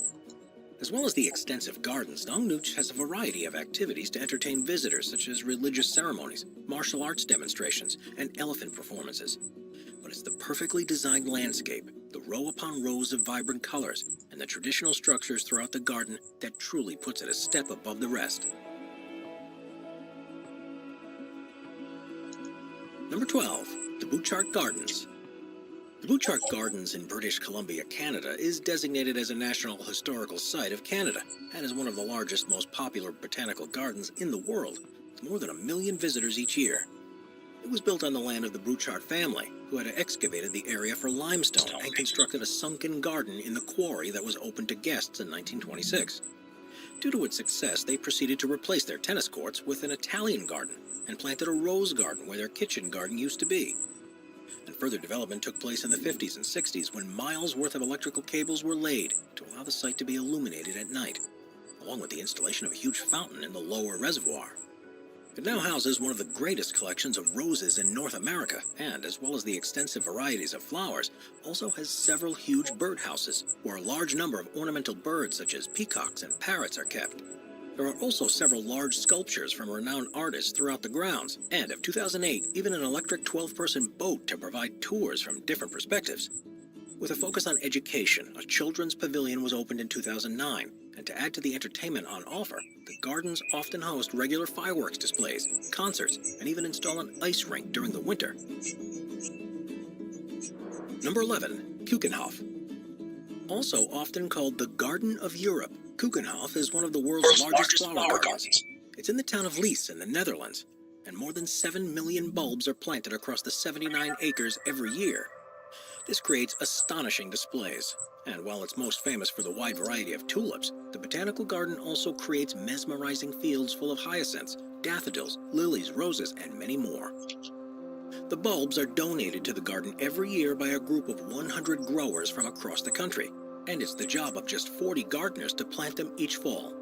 It's only open to the public for 8 weeks between March and May, and special care is made to ensure that each row of flowers is in perfect bloom during that time. In fact, on each spot, 3 bulbs are placed, with the shallowest one emerging for the first 3 weeks, then the one beneath for the next 3, and the final one for the last weeks of the display. Amazingly, it's such a popular attraction, around 1.5 million people visit each year, which spread out across the 2 months that it's open, means that 26,000 people walk through the gardens each day, making it by far the most visited place in the Netherlands during that time. Number 10. Pukakura Park. Pukakura Park is a designated garden of national significance that can be found in the city of New Plymouth, which is in the Taranaki region of New Zealand's North Island. It covers an area of around 128 acres, and amazingly, it's taken care of by just 10 full-time gardeners. It was first developed and opened to the public in 1876, and is now home to many thousands of different species of plants, although the gardeners themselves admit they don't know quite how many there are in the grounds. The fernery and display houses are a particular draw, but with such an incompatible climate for many of the species to grow, the developers of the park had to be creative with their designs.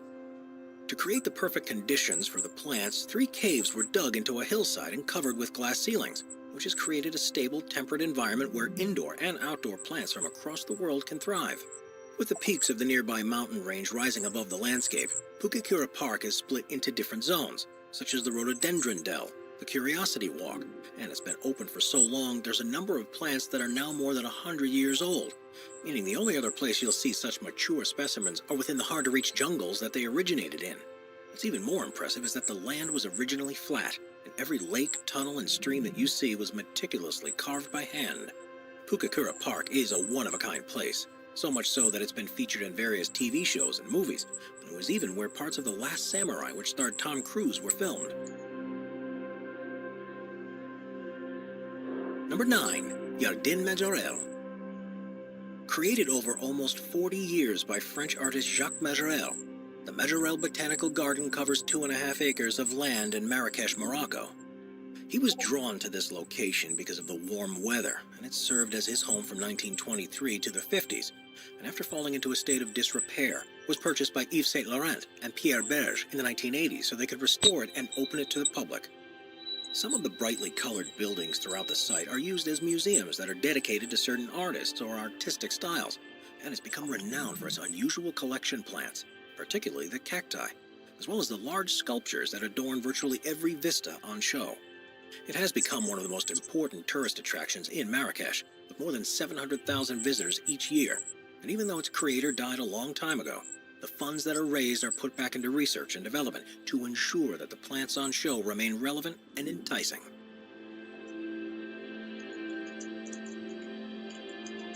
We are constantly adding more people to the Top 5's production team to bring you all the best content. Be sure to subscribe with notifications on and hit the like button. Number 8. Sanssouci Park. The Sanssouci Palace in Potsdam, Germany was once the residence of the King of Prussia, Frederick the Great, and while the building itself is a stunning example of architecture from the time, it's the grounds around it that have drawn the most attention for their beauty and are thought of as the best example in the world of Baroque garden design. A vast, complicated network of fountains was built in the 18th century, but the king would never see it in its full glory. The designers hadn't planned on how water would actually flow through the basins and pipes, and it was only a century later with the introduction of steam power that the true vision could be realized. The inspiration of Baroque fruit gardens is plain to see, with thousands of fruit trees and several nurseries devoted to growing oranges, melons, peaches, and bananas. There are also a number of structures alongside the palace, which include a large picture gallery, several grottos, 2 temples, a church, and Roman baths.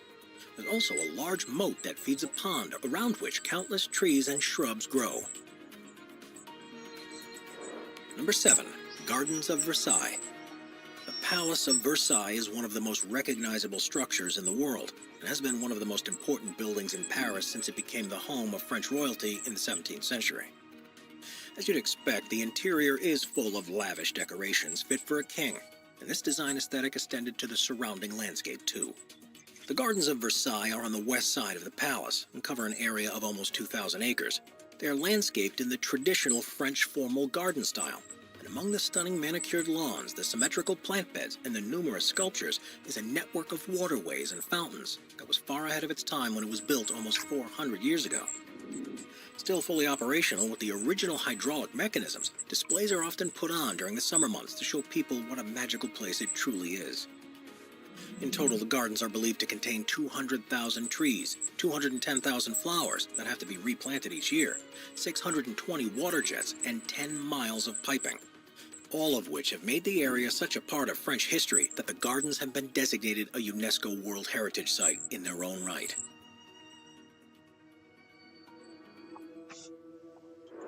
Number 6. Jardim Botanico do Rio de Janeiro.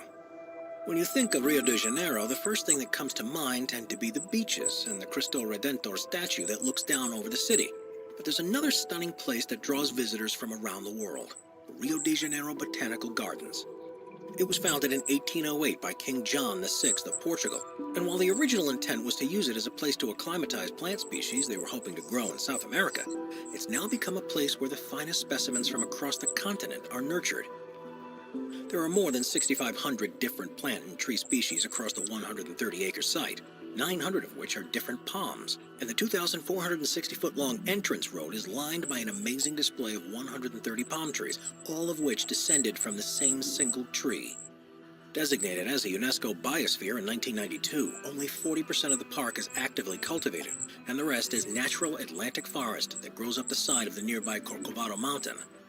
As well as being a way to display the flora from the region, the Botanical Gardens also host a research institute that specializes in the identification and conservation of the native species. There are also various artificial ponds, sculptures, fountains, and buildings, and it's also become a wildlife reserve too, with more than 140 species of birds, including channel-billed toucans, white-necked hawks, and plenty more. Number 5. Desert Botanical Gardens. The Desert Botanical Gardens in Papago Park, which is in Phoenix, Arizona, isn't your ordinary botanical gardens. Instead of curating a selection of species from different climates around the world, this one focuses purely on those that grow in hot and arid environments. Covering an area of 140 acres, it was founded in 1937 and now contains more than 50,000 individual specimens, a third of which are native to the surrounding area, and 379 of which are considered to be endangered. Split into 3 main areas, the Australian collection, the Baja collection, and the South American collection. Of particular note are the 13,973 different cacti from 1,320 species, and the 4,026 agave from 248 species. It's run by the Arizona Cactus and Native Flora Society, and was set up as a non-profit museum to further research and educate about desert plants, which are rarely present in substantial numbers in any other botanical gardens, because of the specific environments they need to grow in. As a result of the work that's done there, several new species have been discovered, and a number have been saved from extinction due to the changing climate in their native areas. Number 4. Claude Monet's Gardens. Claude Monet is one of history's most renowned artists, and was one of the founders of the French Impressionist movement. You'll probably be familiar with his works that often depict landscapes or gardens, particularly ones filled with lilies. But did you know that he was also a keen gardener, and many of his paintings were of his own garden? So the story goes, he was traveling through the northern French region of Giverny by train, and while looking out the window he decided that this was where he wanted to live. He began by renting a house, but by 1890 he had earned enough to purchase it outright, which was when he began to transform the land to his own designs, mainly because he wanted to create the perfect scenes to paint. He had a particular fondness of climbing plants and built a Japanese bridge over a pond that was covered with lilies and surrounded by wisterias and azaleas. And following his death, he left it to his son, who in turn left it to the Académie des Beaux-Arts in 1966. The organization invested heavily to restore the gardens to how they were in their prime, including renovation work to his studio and a complete replanting of the flowers to how he had done. His large collection of Japanese woodblock prints was displayed throughout. By 1980, it was open to the public as a museum. It's now incredibly popular, both because of the people wanting to see the scenery that inspired the artist, and those who visit the best gardens in the world, and it's especially popular during the summer months, when most of the flowers are in bloom. Guests have access to most of the gardens, as well as to the ground and first floor of his former home, and the studio, which was where he painted his famed works, such as the water lilies that are now exhibited around the world. It is now the gift shop. Number 3. Brooklyn Botanic Gardens. The Brooklyn Botanic Gardens covers a 52-acre plot of land within Mount Prospect Park in Brooklyn, New York, and is so popular that almost 1 million people visit it each year. It has always been the plan to create a botanical garden on the site ever since Prospect Park opened in 1873, and after delays due to disagreements on the form it would take, it was finally opened to the public in 1910. Across the site are more than 14,000 taxa of plants across 8 main specialty gardens. Of particular importance are the collection of more than 200 cherry trees from 42 different species that create a sea of blossom every spring, and the simply stunning Japanese hill and pond garden that features 3 hills, a waterfall, and an island, all of which are artificially constructed and adhere to traditional Japanese styles.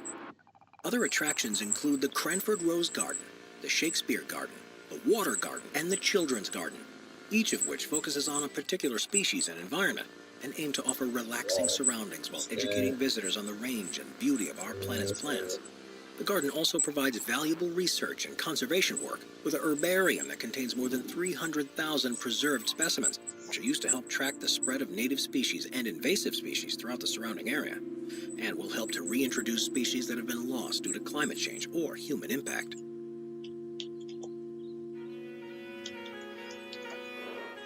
Number 2.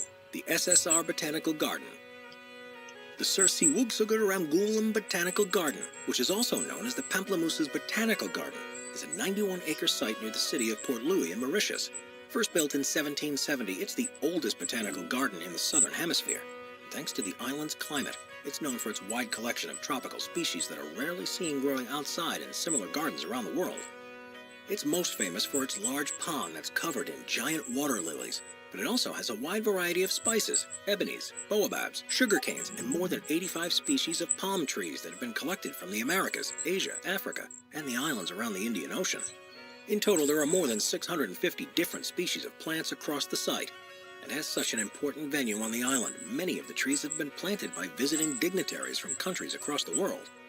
It's also performed a vital role in the health of the country's population throughout history, not just because of the medicines that have been derived from the species that grow there, but because of how the land has been used to grow plants that are in particular demand. In 1866, for example, Mauritius was struck by a malaria epidemic, and the botanical gardens were used to grow thousands of eucalyptus trees that were then moved elsewhere to help dry out the country's marshes, which were the breeding grounds of the mosquitoes that spread the disease. The gardens therefore have an important significance in the country's history, and for this reason, they were renamed in 1988 after Mauritius's first prime minister. Number 1. Kenrokuen. Considered to be one of the 3 great gardens of Japan, Kenrokuen is a stunning private garden in the city of Kanazawa. It's one of the oldest surviving gardens in the country, having been developed between the 1620s and 1840s, and remains one of the greatest examples of Japanese horticultural design. It's a strolling garden, which means the intent is for visitors to walk through it to reveal changing vistas and incredible scenes, as opposed to sitting in one position.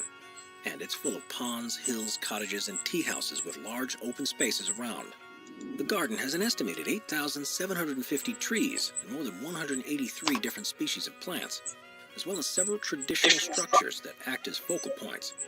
It has the oldest fountain in Japan, which is operated by using natural water pressure, a tea house, which is the oldest building in the garden and was built in 1774, the Flying Geese Bridge that's made from 11 red stones that are arranged to look like a flock of birds, and a 2-legged stone lantern by one of the ponds, which has become one of the garden's most recognizable objects.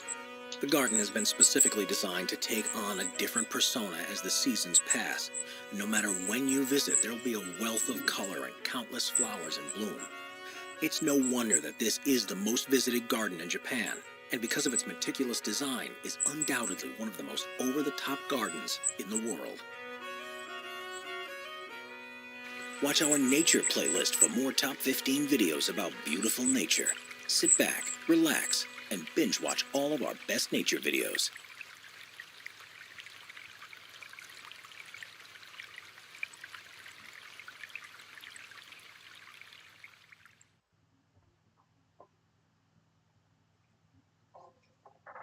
With an estimated 390,900 known species of plants in the world, and likely many more still to be discovered, they represent one of the most varied and numerous kingdoms of life on Earth.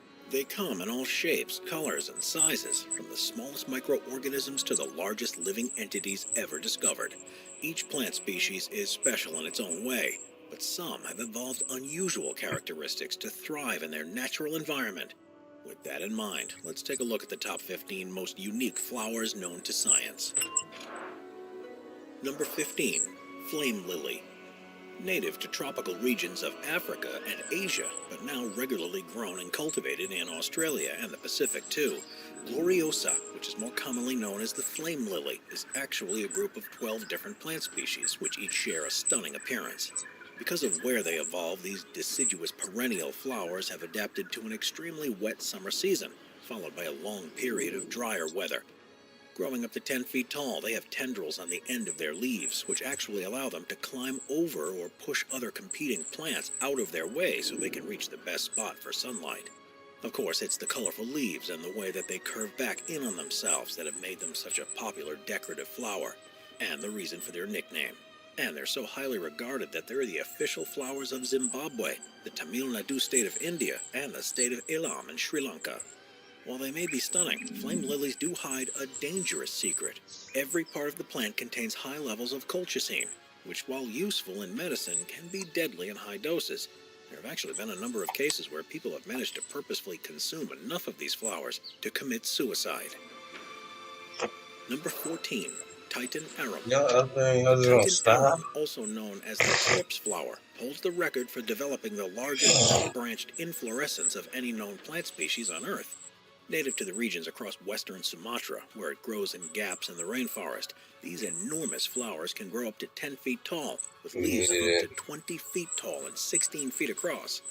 The corm, which functions in a similar way to a bulb, is also one of the largest known, weighing as much as 339 pounds. It stores all the energy the plant needs to flower when the conditions are right. Amazingly, Titan arums actually exist in two forms. One is when they're in leaf, which is when a single giant leaf grows to collect the energy and nutrition it needs, and this will die each year so a new leaf can grow. Once the plant has collected enough energy, it will become dormant for several months and then begin to grow the flower, which is the truly spectacular phase of its life cycle. The emergence of a Titan arum is a highly popular event at botanical gardens where they are grown, but they come with major health warning. Because they rely on scavenging creatures in the rainforest and their natural environment to pollinate, they emit an incredibly foul odor that's best described as smelling like death and rotten meat. Still, if you can overcome the immediate instinct to retch, the Titan arum in bloom is undoubtedly one of the most unique and stunning things you'll ever see in the natural world. Number 13. Tropical sundew. The Drosera burmani, more commonly known as the tropical sundew, is a plant native to a wide tropical region across Africa, China, Asia, and the surrounding regions. Growing small, wedge-shaped leaves and white flowers that develop in clusters several inches across, each individual only grows to less than an inch in size. They do, however, produce an unexpectedly large number of seeds for such a small species, which enables them to quickly spread over large areas. But what's most surprising about this flower is that, as with all types of sundew, it's carnivorous, and the majority of its diet is made up from eating insects. What's particularly special about the tropical sundew is that it's one of the fastest-acting carnivorous plants, and its leaves will wrap around an insect within just a few seconds of making contact. Once the insect is trapped and unable to escape, the plant slowly starts to secrete liquids that dissolve the insect's body and allow all of its nutrients to be absorbed. Despite its danger to insects, the tropical sundew is proven to be a beneficial plant species to humans. They're often used in the production of topical skin creams and other medicines where chemicals present in the flower structures help to increase blood flow. Number 12. Bee orchid. There are countless creatures in the animal kingdom that have developed their appearance to make them look like something else. Insects, for example, commonly imitate plant leaves or tree branches to help evade predators. But did you know the reverse also happens too? One of the most amazing examples of this is the bee orchid, which is a species that's native to Europe, North America, and the Middle East. The plant grows to a maximum height of around 20 inches and tends to bloom late during spring and early summer. The flower itself consists of 3 large purple sepals around the base, 2 small green petals above them, and then a modified petal, known as a labellum, which is humped and covered in fine hairs in a way that mimics the abdomen of a bee. Specifically, to bees at least, the structure looks like a female and attracts males who want to try their luck with it. When this happens, they cover themselves in pollen, which then they'll transport and deposit on the next orchid when they inevitably fall for the same trick again. It's also believed to help deter larger animals from trying to eat the flower head, like to avoid the risk of being stung by a bee. meaning the orchids are more likely to survive and reproduce than they otherwise would have been. Number 11. Jade vine. Flowers can come in virtually every shade of color you can possibly think of, but one of the more surprising and unique colorations you'll ever see is that of the jade vine, a species of woody vine that grows naturally in the forests of the Philippines. With stems that have been known to grow up to 60 feet long, they develop clusters of claw-shaped flowers that are turquoise color and look very similar to the shades seen in precious stones like turquoise and jade. These flower growths themselves can form in clumps of up to 10 feet long and contain large seed pods that contain 12 seeds each, only ever growing in moist areas and ones that are hard to reach. One of the reasons why the jade vine develops such unusually shaped flowers is because the animals the species relies upon to pollinate. Bats will hang upside down on the plant to drink its nectar. When they do so, their bellies get covered in the jade vine's blossom. These adaptations also mean that a specific species of wasp also feeds almost exclusively on the plant, and the shape of the leaves have led to the evolution of a species of butterfly that actually makes their homes within the jade vine flowers. Number 10. Lithops. Normally, when you see a plant, you'd expect there to be green leaves and a colorful flower. But for a group of ice plants known as lithops, things couldn't be further from that.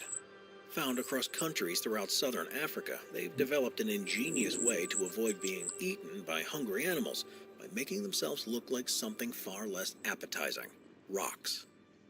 For most of their life cycle, they have fused leaves that curl over one another to give this appearance, which are normally a shade of cream, gray, or brown to keep up the ruse. There is, however, a small slit between the leaves, and it's through there that, when ready, a colorful flower will emerge to attract insects and other animals to enable pollination. Due to the scorching temperatures during certain parts of the year, in their native habitats, lithops tend to lay dormant during extremely hot weather, and actually do most of their growing during the cooler months. This is because they don't have many leaves that other plants use to cool themselves down through transpiration, and the only means they have to mitigate the heat is by growing large parts underground where it's cooler. Because of their unique look and the sweet scent they emit when flowering, lithops have become a popular type of houseplant and are fairly easy to look after, so long as they aren't allowed to get too cold and are regularly watered. Number 9. Sturt's Desert Pea. This amazing-looking flower is called Sturt's Desert Pea, and it's a species that's native to Australia. You wouldn't think it from its appearance, but it's actually very closely related to other bean and pea species, but has developed a unique flower plant. For a long time, made botanists think it was a completely separate type of plant. The natural form of Sturt's Desert Pea sees the plant grow a series of white leaf-like flowers that can be up to 3 or 4 inches long. But there are plenty of hybridized varieties, too, that can take on a deep red, pink, or pale cream coloration. At the center of each of these flowers is a large black bulbous center, which, when first you see it, it may seem like a seed or a nut, but this actually is part of the flower itself. This trickery is what encourages animals to visit the plants with the hope of finding something nutritious, and as a result get covered in pollen to transfer elsewhere. They do eventually produce fruit, however, which looks like a stretched pea, grows to a couple of inches long, and contains as many as 50 kidney-shaped seeds. It's such a synonymous plant with Australia that it was chosen as the floral emblem of the state of South Australia, and is featured in a number of the country's postal stamps over the years. We are constantly adding more people to the Top 5's production team to bring you all the best content. Be sure to subscribe with notifications on, and hit the like button. Number 8. Strelitzia. The Strelitzia is a species that's indigenous to South Africa, and once you see it, it becomes immediately clear why it's more commonly known as the bird of paradise flower. Growing up to 6.5 feet tall, it develops large leaves that can each be up to 30 inches long, and flowers that stand above the leaves and at the very tip of the stalk. Not only does the hardened leaf at the top, called the spathe, look just like the beak of a bird, but it also provides a steady landing spot for sunbirds, which are the main pollinators for this type of plant. The flowers emerge from the spathe and are made up of 3 orange sepals and 3 blue or white petals which fuse together to give an easy route for birds to drink the nectar. While they're doing this, the petals open up further to deposit pollen on the bird's feet, which will then be deposited on the next Strelitzia landing pad that they fly to. Unsurprisingly, the incredible appearance of this plant means that it's a popular ornamental variety around the world, where individual plants will thrive anywhere that it's warm and has plenty of sunshine. It's not all that difficult to look after either, and will grow in virtually any soil type, and doesn't need to be watered too often. If you decide to grow one for yourself, you should expect to wait for up to 5 years before the plant is mature enough to flower. But once it's ready, you'll be treated to a flower growth several times every summer. Number 7. Lobster claw. There are 194 known species of Heliconia, most of which are native to the tropical regions of the Americas. But while they take on different shades and sizes, they have one unique thing in common: the strange shape of their flowers. This has led them to being known as lobster claw plants, or toucan beaks, and create a stunning effect that's prized by horticulturalists around the world. Depending on the species, the plants will grow to between 1.5 to 15 feet tall and have simple, wide green leaves that themselves can grow up to 10 feet long. A large stem begins to emerge from within these mounds of greenery, and when the plant has accumulated enough energy, it'll start to form a flower on the very tip. Made up of brightly colored, waxy structures, the true flowers are actually quite small, Die for no within water. what we see as the lobster claw. This makes them quite difficult to reach, and there's a very good reason for this. Heliconias only really want one type of animal to be involved in pollination: hummingbirds. The awkward angle needed to reach the nectar and pollen inside means that it requires a long beak and the ability to hover to access. And different species of Heliconia flower at different times of the year, so they aren't competing against each other for the same hummingbirds. Number 6. Torch ginger. The torch ginger, which is officially called Etlingera elatior, is a species that originated in Southeast Asia. There are at least 100 closely related flowers in the region that, while they don't look anything like the ginger that most of us think of, are actually from the same family and have a similar flavor profile.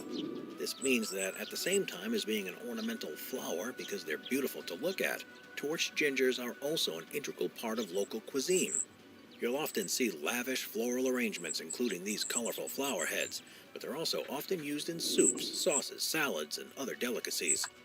The Karo people from North Sumatra call this plant species the Asam sekala, which essentially means the sour plant, not just because of the flower buds, but because of the flavor of the small black seeds once they've developed. The stems and the roots are also popular in recipes too, making the torch ginger probably the most beautiful, but at the same time completely edible plant in the world. Number 5. Snake's head fritillary. Native to regions across Europe and Asia, the snake's head fritillary is so named because the petals of the flower look like they're covered in snake scales. It does have several other names too, including the leper's lily, because the shape of the flower head was said to look similar to the bells that lepers were forced to wear to warn other people of their presence. Growing up to 16 inches tall, the snake-like appearance becomes even stronger once they've fully flowered because the stems aren't particularly strong, and the flowers can appear to nod up and down in a light breeze. Usually a deep shade of purple with a checkered pattern across the petals, these plants also develop poisonous alkaloids in their bulbs, meaning that if you were to ever eat one, you may even experience similar effects to if you were bitten by a mildly venomous snake.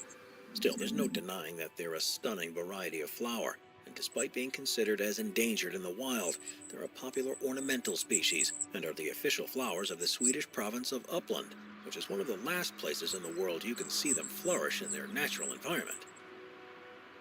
Number 4. Maypop passion flower. Passion flowers are so named because they're said to be one of the most romantic-looking groups of plants, but the ones that stand out the most has to be the variety known as the maypop.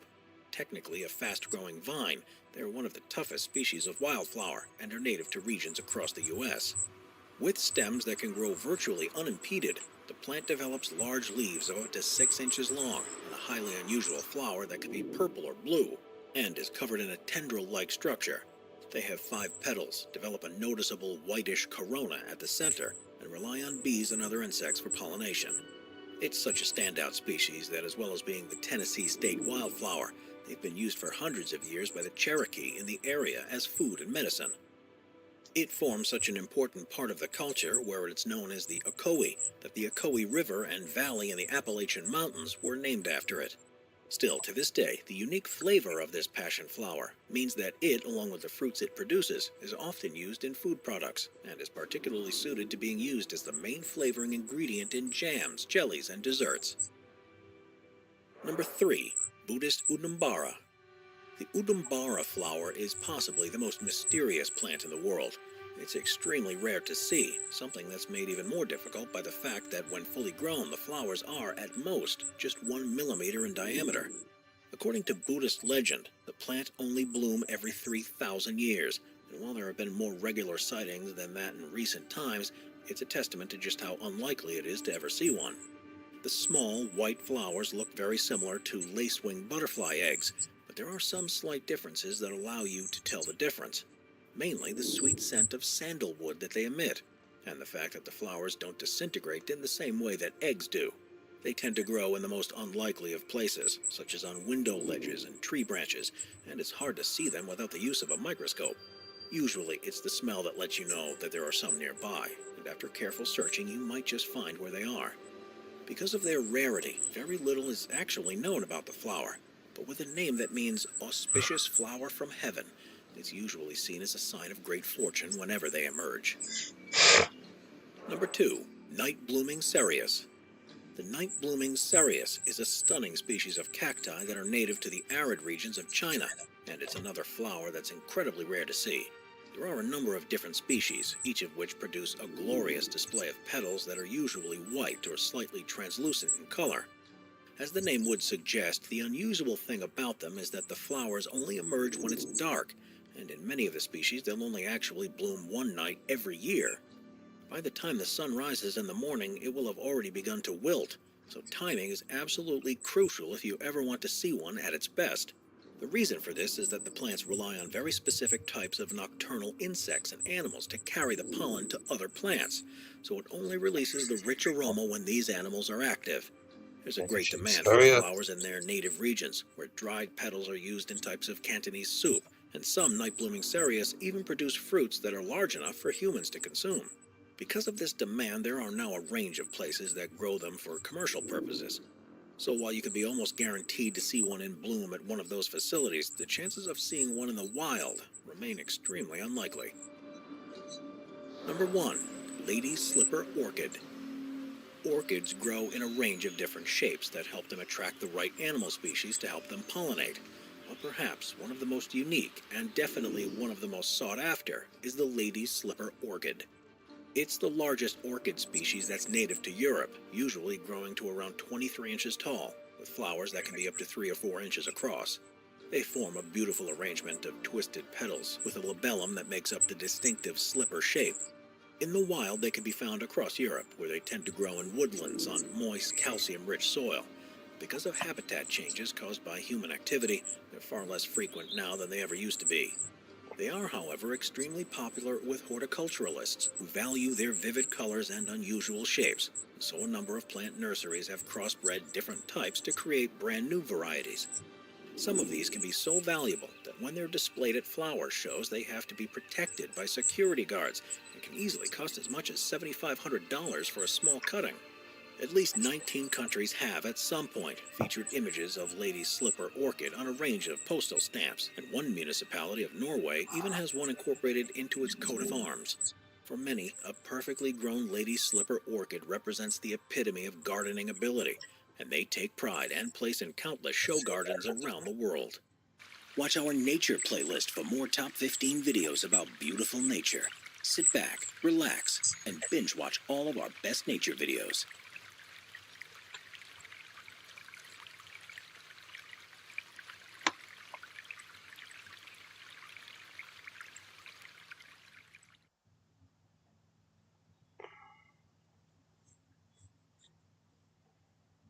Hey everyone, you know of the almost 400,000 species of plants on our planet. Every single one is adapted in its own particular way to thrive in its natural environment. This has led to the development of some unexpected and peculiar behaviors, abilities, and appearances that show off just how fascinating the natural world can be. From plants that will move away from you to ones that bleed and ones that have potentially lethal defensive mechanisms. It's time to take a closer look at the top 15 strangest types of plants. Number 15. Mimosa pudica. With a Latin name that means shy or bashful, the Mimosa pudica is an unusual plant in the way that it reacts to being touched. If you watch virtually any plant over a long period of time, you'll see that they move for various reasons, often to follow the sun. But the reaction of this plant is far faster. Simply touching a leaf gently will cause it to instantly curl up, and it'll stay like this for several minutes before unfurling again. The species is native to regions across the Caribbean and Central and Southern America, but because of its unique nature, it's been taken to other continents around the world and has thrived to such an extent that it's regarded as an invasive weed in a number of countries. The plants themselves can grow to a length of up to 5 feet, or about 1.5 meters tall, and prefer tropical environments in low-nutrient soil that isn't covered by shade. It's not just touch that they'll react to either, because they'll also react to rapid changes in temperature, light levels, strong winds, and the shaking of the ground around them. A muscle-like structure called the pulvinus is what allows the plant to react so quickly, and each one is able to send chemical signals to the others within the same plant to trigger their movement as well. This is a behavior that's believed to have evolved as a defense mechanism against predators, and they do this as a way to help the plant retain nutrients when environmental conditions aren't favorable. But the process of closing up uses large amounts of energy and prevents the plant from photosynthesizing while it's closed. Number 14, porcupine tomato. Tomatoes are one of the most popular types of produce that's used in cuisines from around the world, but not every member of the plant's family is appetizing to eat. There's one variety which is endemic to Madagascar that's known locally as the porcupine tomato, and it definitely shouldn't be used to make your next salad.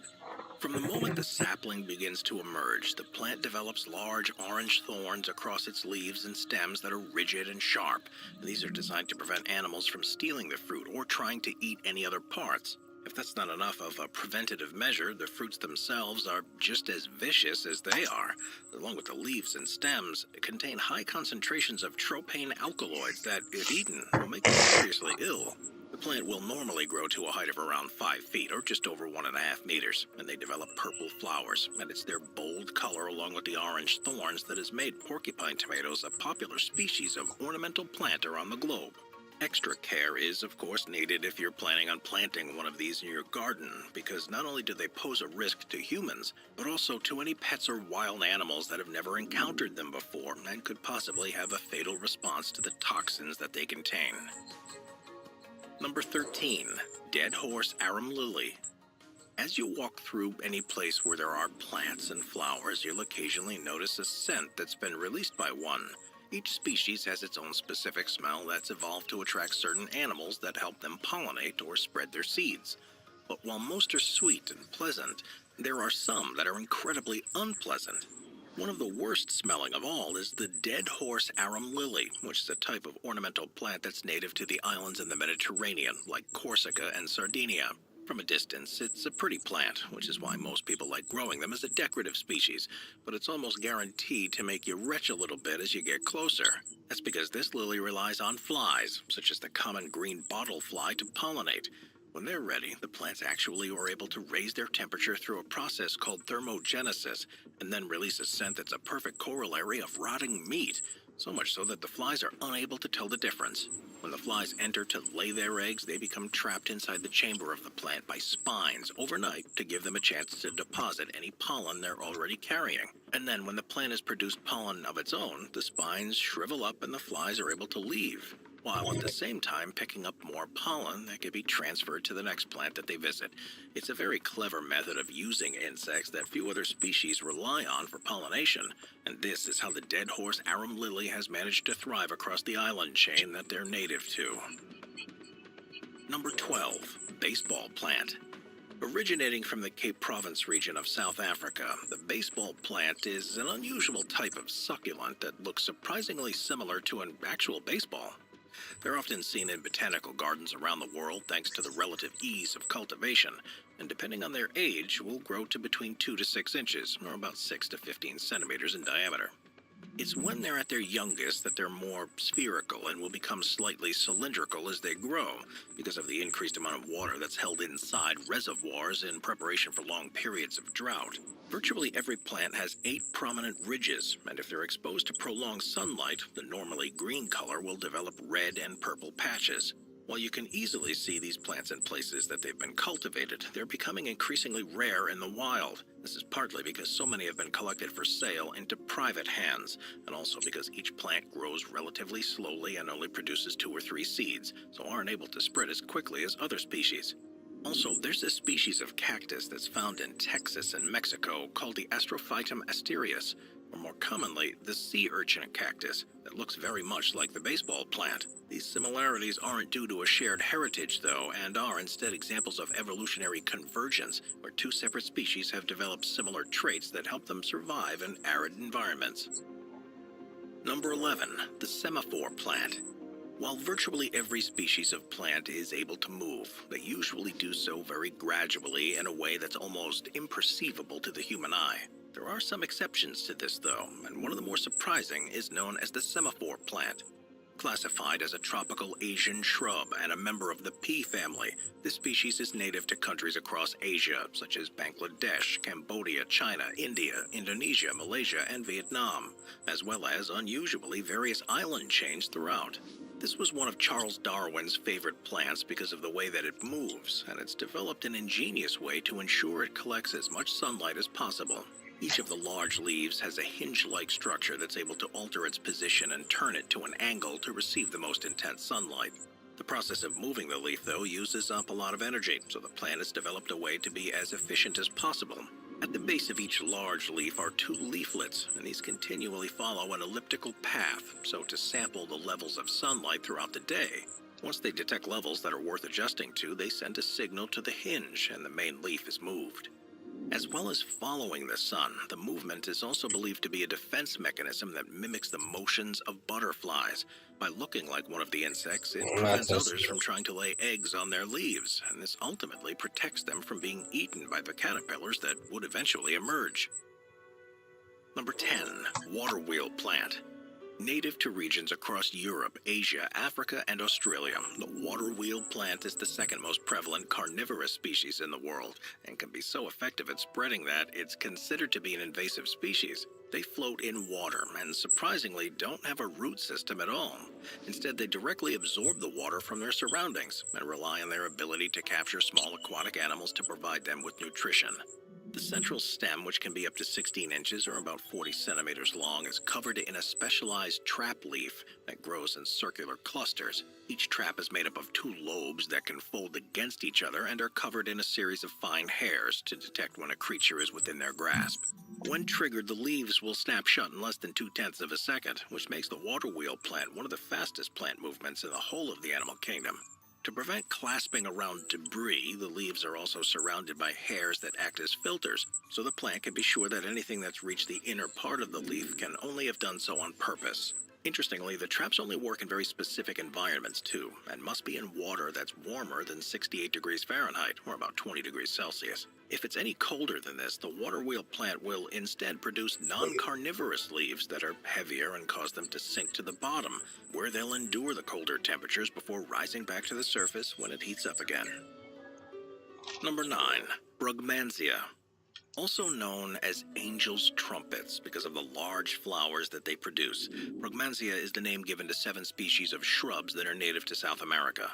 Popular as an ornamental species, they're actually classified as being extinct in the wild, with the only known specimens being those that have been cultivated. It's thought that the reason for this is that the animal that was previously responsible for spreading the plant's seeds has itself become extinct, which means the only way that Brugmansia continues to exist is by human involvement.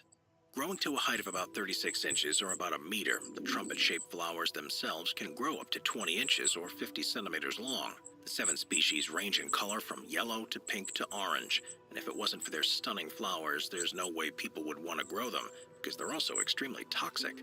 The entire plant is poisonous, but the seeds and leaves are particularly dangerous, all as a result of the natural production of several tropane alkaloids, such as scopolamine and hyoscyamine.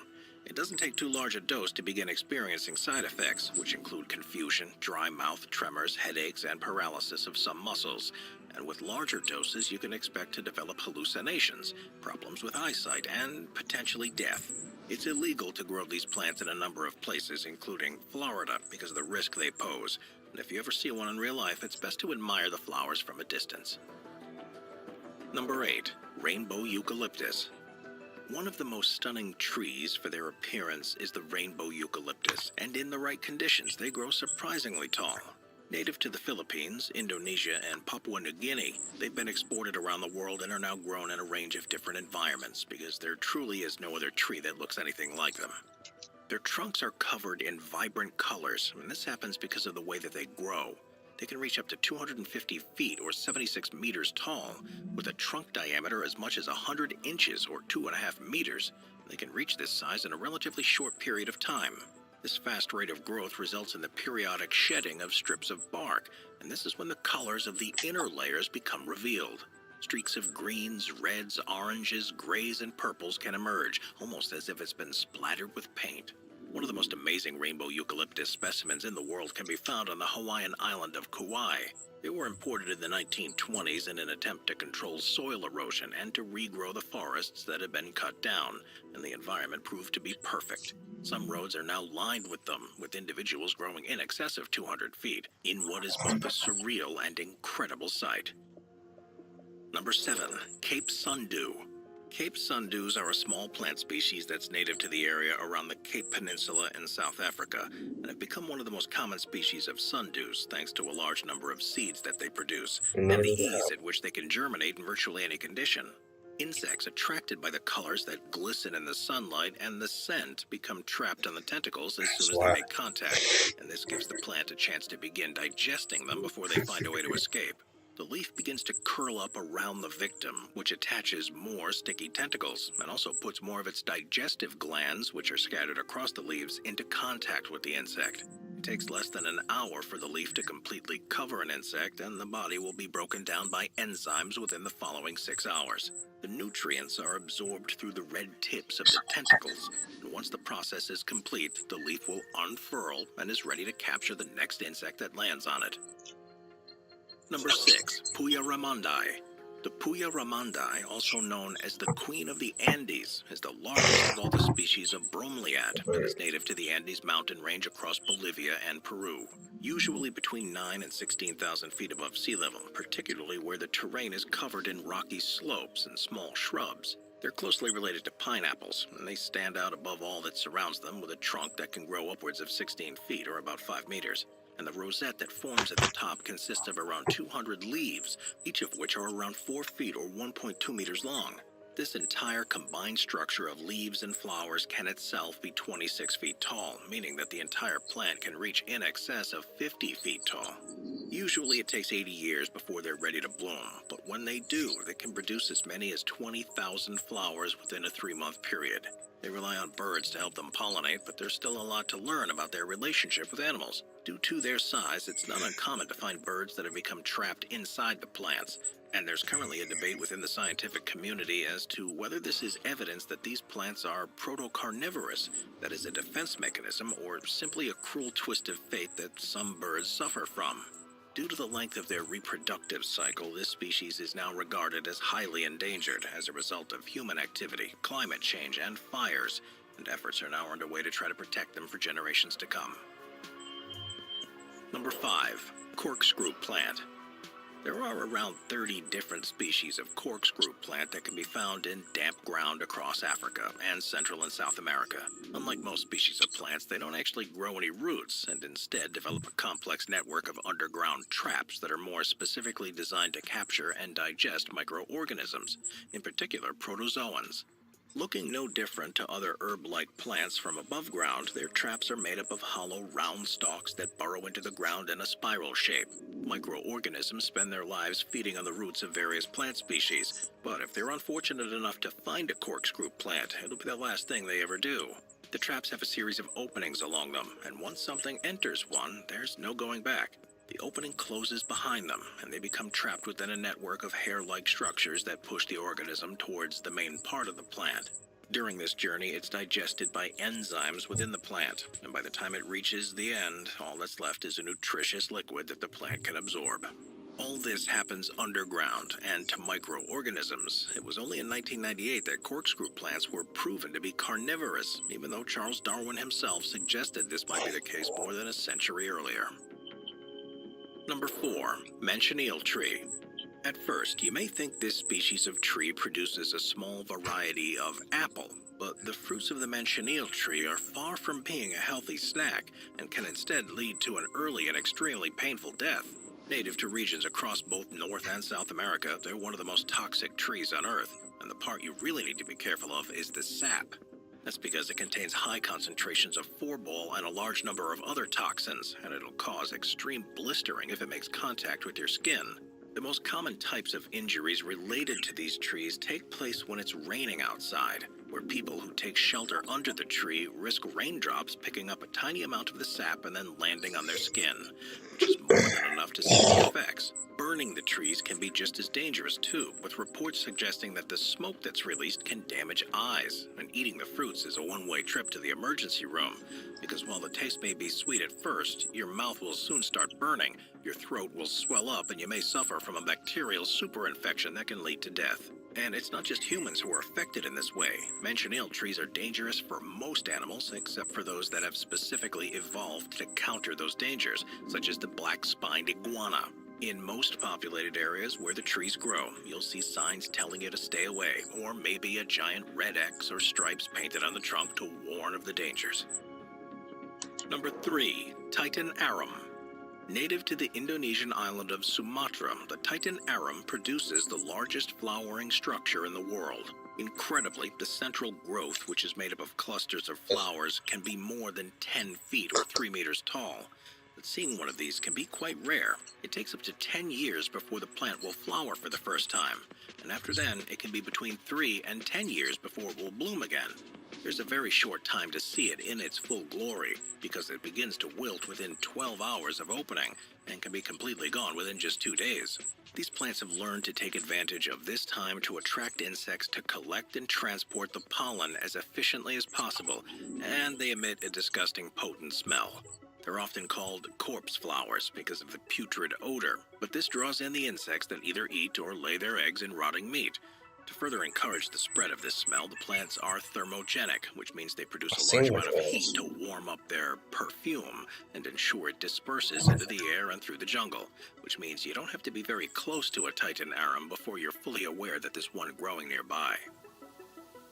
Number 2. Tahina spectabilis. Around the world, there are at least 2,600 different known species of palm tree, each of which has adapted to grow in different environments and to track animals that live in their particular ecosystems.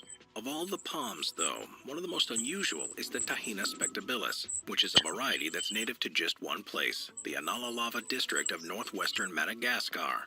Amazingly, these palms are only found across a 12-acre area, but they are one of the largest species, able to grow to around 59 feet tall, and with leaves that are spread as wide as 16 feet. Normally, you'd expect a palm tree to produce seeds every year that are hardy and capable of traveling huge distances before establishing themselves, and this is part of the reason why the trees are found across the world. The Tahina spectabilis doesn't do this, though, and it's why there are so few of them in the wild, with estimates suggesting there's only about 100 of them. They'll go their entire lives without producing any seeds, and it's only when they reach an age of between 30 and 50 years, when they're fully grown, that they become ready to flower. This process is one of the most spectacular and destructive in the natural world, though, because it sees the Tahina spectabilis produce an unbelievably large inflorescence that measures up to 19 feet or 8 meters high and across, and produces hundreds, if not thousands, of flowers. These will allow the trees to produce their seeds, but this comes at a huge cost. The tree uses up so much energy in producing the flowers and the seeds that it'll die within a matter of months. It's a rare sight to see, and one that takes so long that hardly any institutions in the world are trying to cultivate them. And there's now a real concern that the species could be completely extinct in just a few decades. Number 1. The Dragon's Blood Tree. The Socotra Archipelago, which is an island chain in the Arabian Sea, is one of the most unusual places on Earth. It was separated from the continent millions of years ago, and life there has evolved independently, making it more biodiverse than even the Galapagos Islands. Among all the strange animals and plant life is the tree that's synonymous with the islands, officially called the Dracaena cinnamomii, more commonly known as the dragon blood tree. Upon first impressions, it's a strange-looking tree with an upturned and densely packed branch and leaf network that almost looks umbrella-like. The tree's actually distantly related to palm trees, which grow in a similar way, where they don't expend energy in forming branches lower down, and instead focus on capturing as much sunlight as possible. But what really sets the dragon blood tree apart from the rest, though, is its sap. It's a dark crimson red in color, and since the ancient world it's been highly prized and referred to as dragon's blood. It's collected and used for a wide number of purposes, from medicines and used as dye in cosmetics to being an ingredient in ritual magic and alchemy. On Socotra Island itself, the sap is used as a general cure-all treatment for illnesses, particular for healing wounds and clear up the digestive system. And as a result, a number of pharmaceutical companies are conducting tests to see if any of the chemicals in the sap can be replicated and used on a wider scale. The demand for the sap has, of course, led to a number of trees being cut down, and there's now concern that if they aren't managed carefully, this could become an endangered species in the years to come. I'll see you next time. Watch our nature playlist for more top 15 videos about beautiful nature. Sit back, relax, and binge watch all of our best nature videos.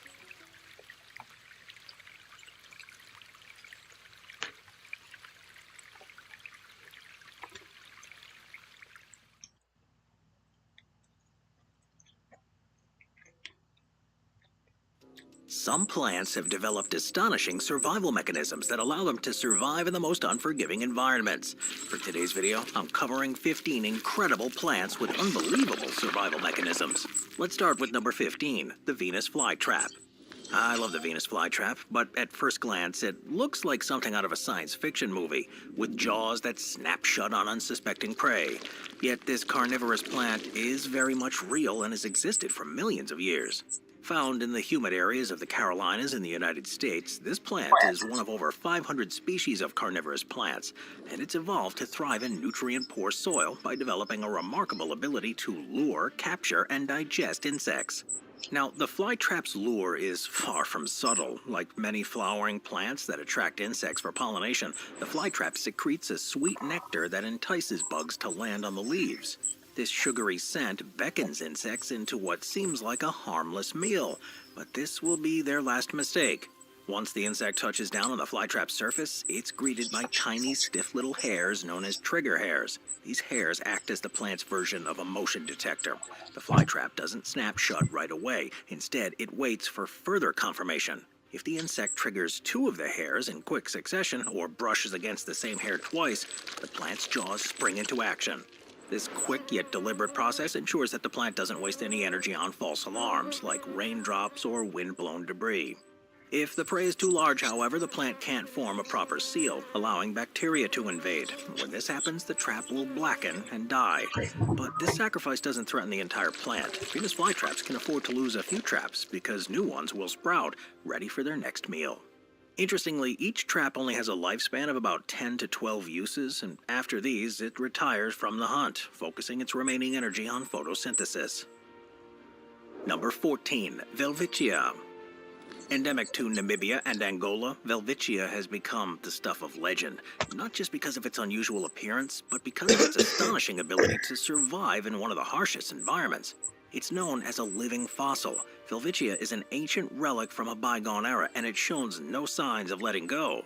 It's been around for thousands of years. Some individuals are believed to be over 1,500 years old, and it still thrives today, surviving where few others can. Its genetics closely resemble those of its ancient ancestors, earning it the nickname of a living fossil. Its most impressive feat, however, is the ability to thrive in one of the most challenging environments on Earth, the Namib Desert. With temperatures soaring during the day and dropping drastically at night, and with less than 2 inches of rainfall a year, the Namib is not a place most plants would call home. The Namib Desert may receive very little rain, but it does experience fog. Welwitschia has evolved to capture that precious moisture, using its broad ribbon-like leaves to trap condensation from the mist.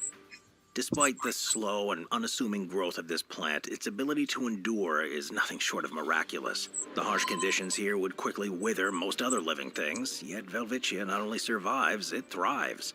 Over thousands of years, this plant has evolved the perfect combination of simplicity and adaptation to defend itself from anything nature throws at it. Number 13, the strangler fig.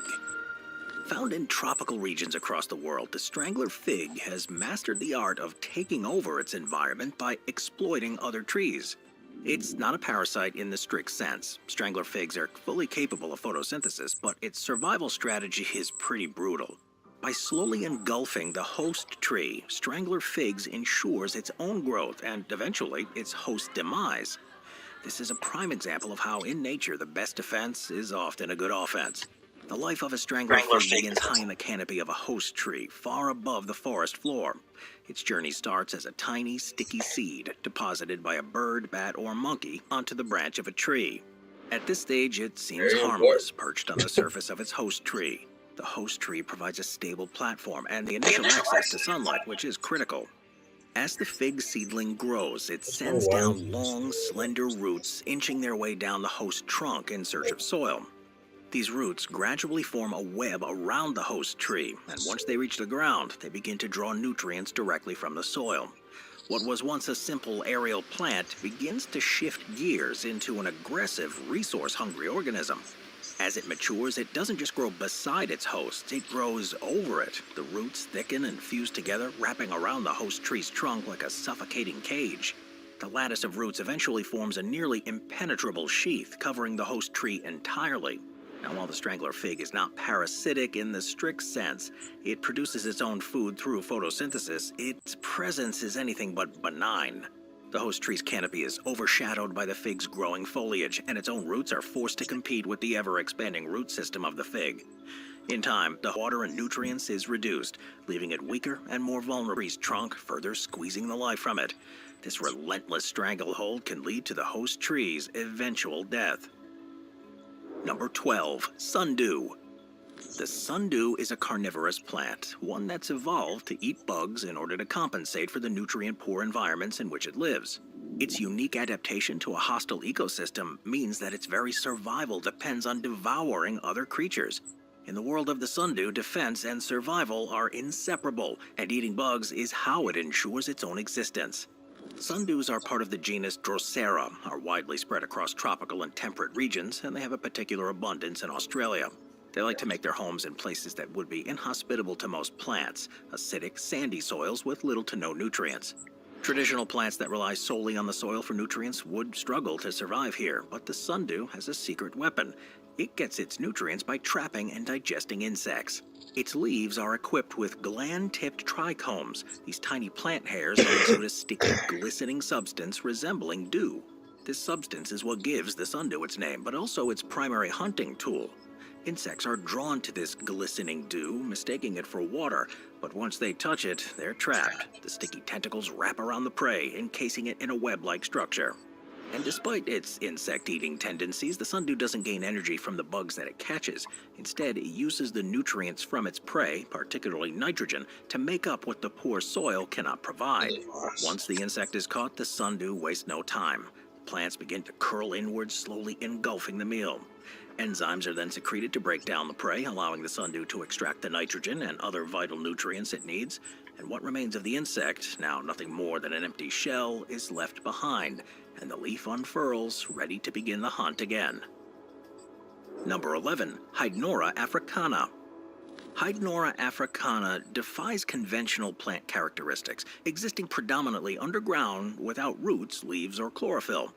This plant has evolved a unique adaptation that allows it to thrive in desert conditions, relying on a remarkable defense mechanism and an intriguing reproductive strategy that blows the minds of both researchers and nature lovers.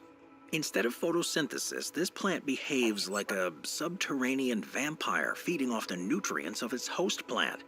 It does this through specialized structures known as suckers on its stem, which penetrate the roots of its host plant, drawing out vital juices to sustain itself. The lack of roots and leaves allows the plant to conserve water, a crucial adaptation in the desert.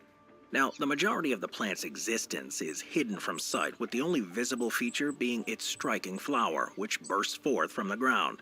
This process takes about a year from bud to bloom, during which time the plant develops a shockingly pink flower. The bloom is both beautiful and grotesque, capturing the attention of pollinators while simultaneously functioning as a sophisticated trap. Once the flower has matured, it releases an overwhelming odor reminiscent of rotting meat, a scent that draws carrion flies and dung beetles, which mistake the flower for a decaying carcass. Upon entering the flower's chamber, the unsuspecting insects encounter hairy fringes that bend inward, effectively preventing their escape. The interior of the flower is designed to be smooth and slippery, coated with a waxy substance that keeps the insects sliding around, trapping them further inside. This method ensures the plant to maximize its chances of a successful pollination. Only after they've completed the pollination does the flower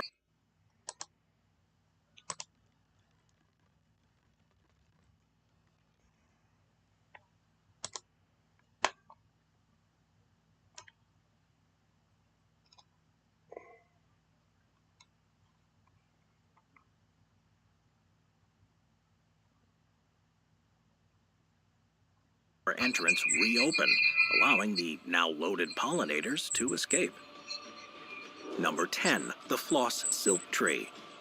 The floss silk tree, scientifically known as Ceiba speciosa, is a stunning spectacle of nature, particularly during the autumn months. Native to South America, this tree is adapted remarkably well to Florida's warm and humid climate, making it a popular feature in landscape settings throughout the region.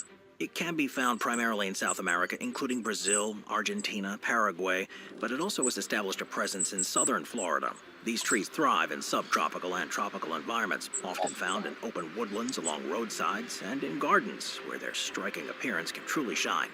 The tree may evoke images of softness and beauty, particularly with its large cotton-like seed pods that resemble silk.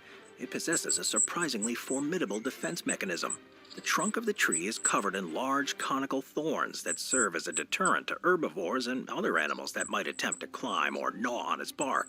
These thorns are a fascinating evolutionary trait thought to be a remnant from an era when large mammals such as giant ground sloths roamed the earth. While its blossoms are a sight to behold, the presence of these intimidating thick thorns remind us that appearances can be deceiving. The tree's beauty doesn't mean it's defenseless, though. Instead, it is well equipped to protect itself. The thorns can inflict pain and injury on unsuspecting animals, ensuring that the tree remains unharmed and can continue to thrive in its environment. Number 9. The pitcher plant. Pitcher plants, a fascinating group of carnivorous plants, thrive in nutrient-poor, acidic soils, get often some of found in them. bogs, swamps, and other wetlands. These You unique ain't making environments it typically sad. have a low mineral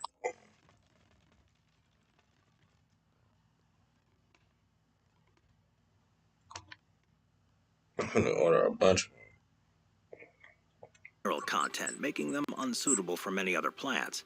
To adapt to such conditions, the pitcher plants have evolved an ingenious method of obtaining nutrients through a specialized mechanism known as a pitfall Both of trap. ones. The key to the pitcher plant's survival lies in its modified leaves, which form deep, cup-shaped traps filled with digestive liquid. These traps are often adorned with vibrant colors, including anthocyanin pigments, and are sweetened with nectar to attract unsuspecting prey, primarily insects such as flies, ants, and other small arthropods. The rim of the pitcher, known as the peristome, is particularly slippery when moistened, increasing the likelihood of insects losing their footing and falling in below. Many species have evolved specialized features to enhance their prey-capturing abilities. For instance, some pitcher plants exhibit patterns of ultraviolet coloration that are invisible to humans, but highly attractive to insects. Others may employ camouflage to blend in with their surroundings to trap prey that approaches. Once an insect falls into the trap, it becomes submerged in the digestive liquid, which is a mixture of water, enzymes, and sometimes beneficial bacteria. The plant secretes enzymes that break down the insect's body, converting it into a nutrient-rich solution containing amino acids, phosphates, and nitrogenous compounds, which the plant absorbs to supplement its nutrient intake. And interestingly, some pitcher plants form a mutualistic relationship with insect larvae that thrive in the fluid. These larvae feed on the trapped prey and produce waste that the plant can absorb, providing an additional source of nutrients. Man, we live in a weird world. Number 8. Lithops. Lithops are commonly known as living stones or pebble plants. They're an amazing genus of succulent plant belonging to the ice plant family, Azioaceae. Native to the arid regions of southern Africa, these remarkable plants have evolved a unique survival strategy. Lithops consist of one or more pairs of bulbous, nearly fused leaves that grow opposite each other with very little visible stem. The leaves are primarily buried in the soil with a partially or completed translucent top surface known as a leaf window that allows sunlight to penetrate for photosynthesis. Now, the most striking feature of lithops is their remarkable coloration and patterning. The leaves are fenestrated and exhibit a variety of hues, including shades of cream, gray, and brown, often adorned with darker spots, dots, and red lines. By mimicking the appearance of stones, these plants can evade detection by herbivores that might otherwise be tempted to snack on them. The primary defense mechanism of these lithops lie in their ability to camouflage themselves as stones. The adaptation has evolved over time as a response to their environment, where the risk of predation is a constant threat. In addition to the camouflage, lithops possess other defensive adaptations. Their tough, succulent leaves are designed to withstand the harsh conditions of their native habitats. When under threat, some lithop species may produce chemical compounds that deter herbivores, further enhancing their survival chances. Moving on to number 7, Creeping Devil Cactus. With a name like the Creeping Devil Cactus, it stands out as one of the most unusual and fascinating cacti in the world. Found exclusively along the central Pacific coast of Baja California, this cactus has earned its sinister nickname from its unique appearance and growth pattern. While most cacti are known for standing tall and being still in the harsh desert landscape, the creeping devil is constantly on the move, a trait that sets it apart from its upright relatives. Unlike the typical column or towering cacti, the creeping devil lies flat against the ground, with its long column body creeping horizontally. These stems can grow up to 6.5 feet or about 2 meters in length, but rarely exceed a height of around 8 to 12 inches, about 20 to 30 centimeters. Its creeping behavior comes from the way that it grows at one end, while the opposite end gradually dies off. This growth habit has earned it the nickname creeping devil, and the scientific name eruca, meaning caterpillar. The spines on this thing can measure several inches in length and are arranged in clusters, making the cactus one of the spikiest in the world. While most cacti have spines for protection, the sheer density and sharpness of the creeping devil's spines makes it particularly hazardous. The number of spines per areola, the small bump or pad where the spines grow, is significant, with each one containing around 12 to 16 spines. They're also thought to provide some basic shade to its surface, helping to prevent overheating in the desert sun. Number 6, the water wheel plant. The water wheel plant is a fascinating aquatic carnivorous plant found in nutrient-poor freshwater habitats across the world, and this unique plant is the only extant species in its genus. But what sets it apart is its remarkable defense mechanism, the ability to capture and digest small aquatic invertebrates using specialized traps. These traps are submerged, giving the rise to the common name, which can be found in lakes, ponds, and slow-moving streams, typically in warm conditions with temperatures above 68 degrees Fahrenheit. Its adaptations allow it to supplement its nutrient intake, which is critical for survival in these habitats. In addition, it can reutilize nutrients from decaying parts of itself, enhancing its ability to thrive in low-nutrient waters. This plant is one of the few species capable of rapid movement. The traps are equipped with fine trigger hairs located at their base, which respond to the slightest movement. This mechanism is vital for ensuring that only genuine prey triggers the trap's closure. The closing process is really swift, occurring in as little as 10 to 20 milliseconds, making it one of the fastest movements in the plant kingdom. However, not all prey is guaranteed to be captured. Some faster-moving organisms can escape the trap's grasp, illustrating the ongoing evolutionary arms race between predator and prey in this aquatic ecosystem. This remarkable ability to supplement its nutrient intake through carnivory distinguishes the water wheel plant from many other plants and enhances its survival in nutrient-deficient environments. Number 5. Monk's Hood. Monk's hood, or wolfsbane, consists of over 250 species of flowering plants. This genus is primarily found in the mountainous regions of the northern hemisphere, particularly in North America, Europe, and Asia. Despite its beauty, though, this plant hides a deadly secret: its extreme toxicity. Every part of monk's hood is highly poisonous, with the roots being especially potent. While its bright hooded flowers are admired in gardens and meadows, monk's hood dangerous nature has earned it a place in the darker annals of history. Flowering in late summer or early autumn, monk's hood is used as an ornamental plant, though it requires careful handling due to the toxicity. Its roots, leaves, and stems, and even the nectar can cause severe poisoning if ingested or even touched without protection. The lethal nature of monk's hood is not incidental. It is a survival strategy. It produces a range of toxic alkaloids, primarily aconitine, which is one of the most potent plant toxins known. Aconitine disrupts the nervous system by interfering with sodium ion channels and causes symptoms such as nausea, vomiting, burning sensations, paralysis, and eventually death. Monkshood's nature has been exploited by various cultures throughout its history. Its roots were used to create deadly concoctions for hunting, warfare, and even assassination. In Alaska, the Aleut people would poison their harpoons to help hunt whales for food. Monkshood's notoriety as a poison also reached medieval Europe, where it was sometimes used to dispatch enemies in political intrigue.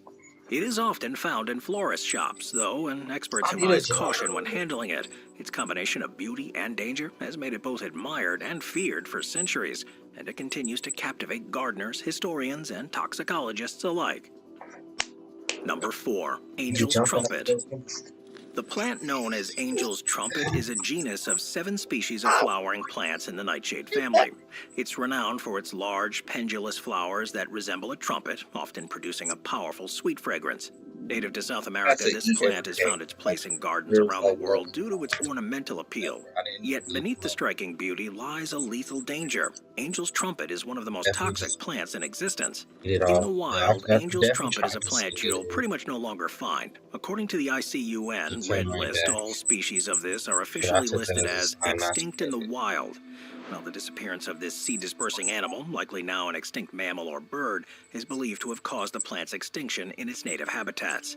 Angel's Trumpet grows as a large, woody shrub or small tree, often reaching heights of up to 20 feet. Its flowers, which would hang downward like large trumpets, could reach lengths of 10 to 20 inches and come in a variety of colors, white, pink, and orange.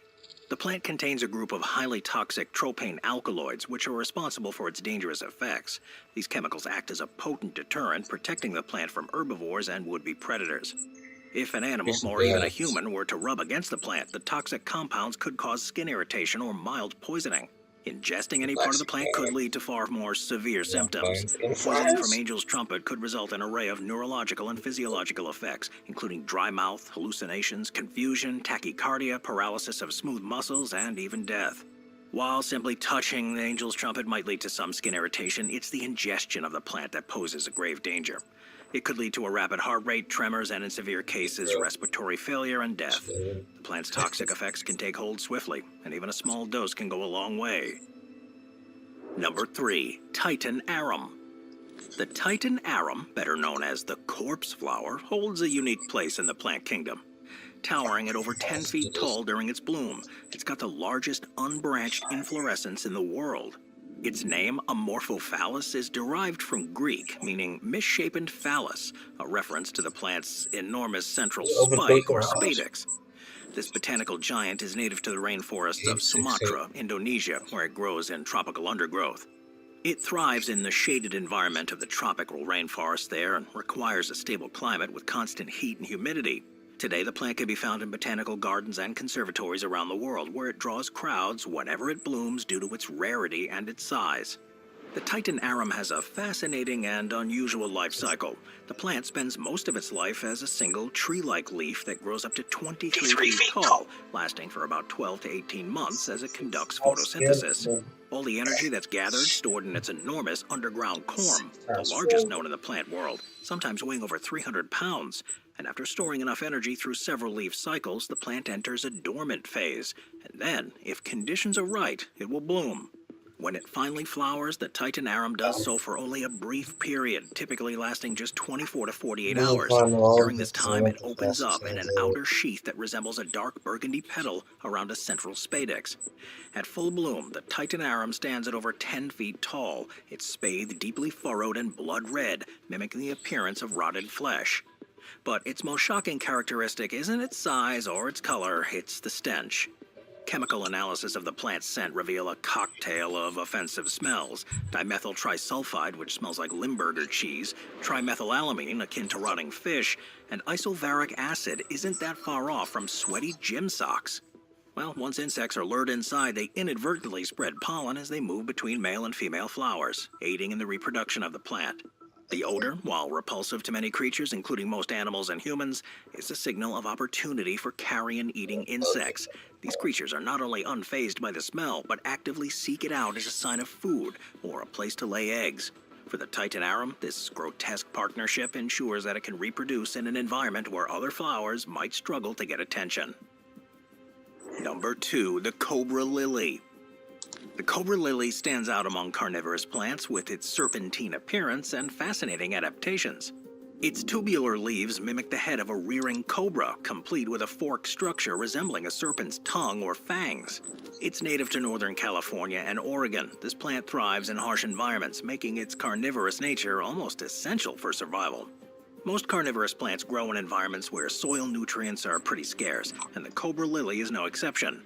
What makes it unique is its ability to survive in environments that are more arid than the typical habitats of other pitcher plants.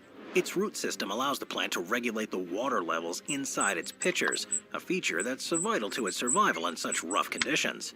It lures and traps insects in these specialized leaves or pitchers. However, unlike other pitcher plants, it doesn't rely on rainwater to fill them. Instead, it absorbs water through its roots and regulates the water level within the trap. Those tubular cobra-like leaves are its primary weapon in trapping prey. Insects are drawn inside by the plant's colorful leaves and nectar. Once inside, the insect encounters a series of obstacles that make escape nearly impossible. The curled hood of the pitcher plant plays a critical role in trapping the insects by concealing the exit. This hood also creates multiple translucent false exits, also confusing the insect.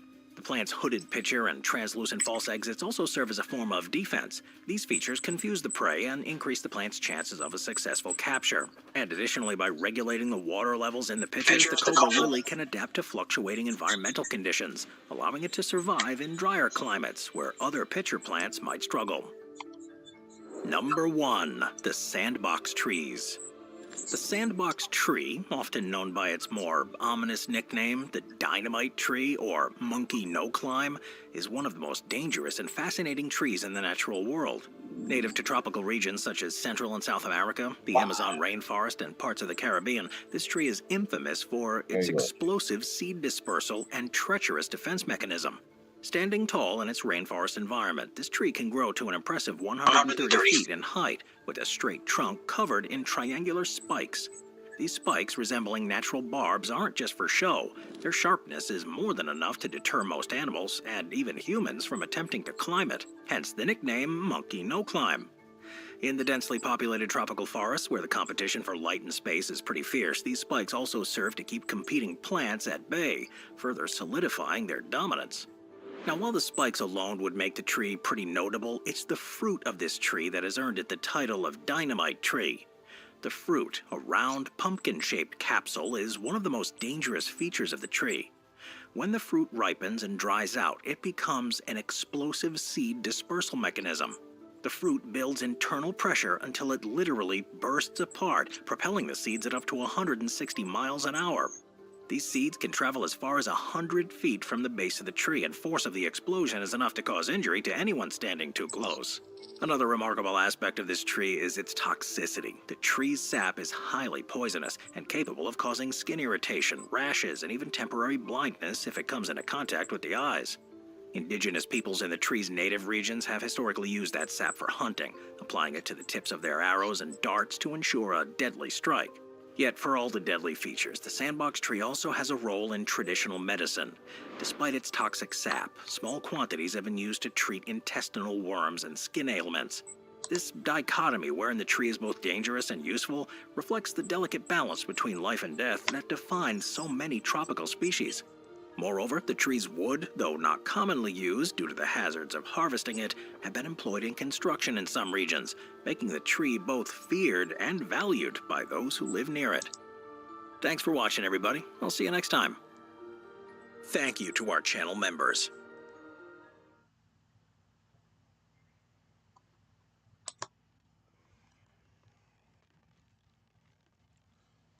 Notification every day, bruh.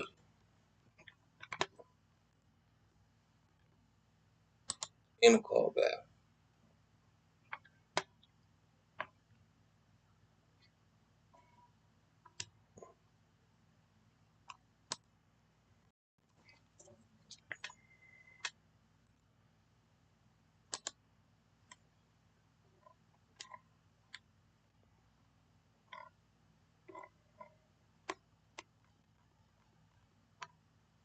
A portion of this video was sponsored by NordVPN. I thought I'd run out of space to My put new kitchen, man. I'm aquariums, hungry. until I imagined something huge across the whole windowsill. But big ideas can come with big mistakes, and building this tank wasn't exactly easy. Oh my god, I think it worked. lots You of things went wrong along the post way, whatever so the ecosystem had to do its best to remain stable. I'm a team It did a member very good or job, shift but it wasn't leader. without its fair share of little surprises.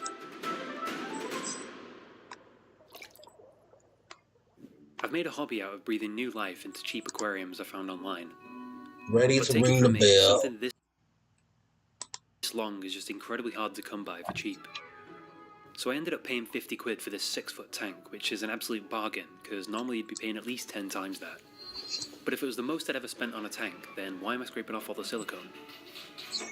Well, for one thing, it needed thoroughly cleaning. Mainly the windowsill is just so shallow that I needed to resize the glass for it to fit. So after a lot of scraping, I used some dental floss to open up the seams. Taking it apart was the easy bit, but resizing the pieces was actually pretty scary, because there's no room for error and it's very easy to end up with broken glass. I wouldn't want to have to buy a new pane that costs more than the tank itself. The glass was so thick, I had to tap it to open a crack along the score line. Then with a bit of luck and some questionable brute force, success. For now. The newly cut pieces only needed 24 hours for the silicone to bond them together, and I was really happy to be done with all the construction stuff. Of course, I didn't see the catastrophe waiting just around the corner, so naturally I moved on to the aquascaping, for which the first ingredient was garden soil, and the second was water.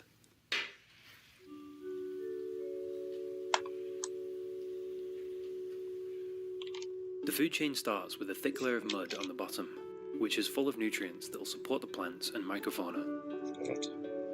On top is a layer of sand to keep everything in place, but lots of sand will harbour enough Harvest beneficial champion. bacteria to break down waste from the inhabitants. I'm a food champion. When I was thinking about the layout, I thought it'd be a good idea to avoid bulky hardscapes, Alright. like rocks or Got it big all leaves lined that would up. have shut my view out the window. Mr. Still a And job. for the same reason, I made sure to use a heater and a wave maker that could both fit snugly at the side. And I'm putting Long, DK spindly on pieces there. of wood could keep a low profile, so I snapped some long branches off another piece to create this kind of explosion of roots. To prevent the wood from floating in the water, I buried stone made from petrified wood, so it had a similar texture and it could blend in while it weighed everything down. None of these materials are very porous though, so I had to use some cotton wool to help cement my carefully constructed landscape. Its higher surface area helps the superglue bond, and you can actually see the heat reaction in real time.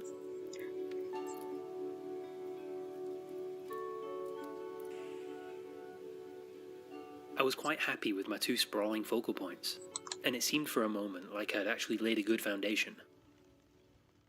But that's where everything went wrong. It was time to fill the tank with water, and I made the effort to gather a long list of plants from different sources to make sure there was a really nice variety. With some tied to the wood and lots planted in the sand, I was excited to have done all the work so I could sit back and watch everything develop. Unfortunately, my excitement for the ecosystem caused me to be a little careless with the tank itself, because while wiping away the air bubbles, I spotted a tiny little problem peeking its head above the substrate. Disaster had struck. Yes, that's a crack in the glass. I drained all the water immediately out of the window in a bit of a rush, and then everything else had to come out as well. When I filled the tank originally, I used a hosepipe to save time, but I didn't notice when the temperature fluctuated too quickly, and the stress was just too much for the glass to handle, so I was very lucky that only this much water escaped. The cracked panel couldn't be salvaged, so I performed some careful surgery with a hammer. Then I had to send an embarrassing and expensive email.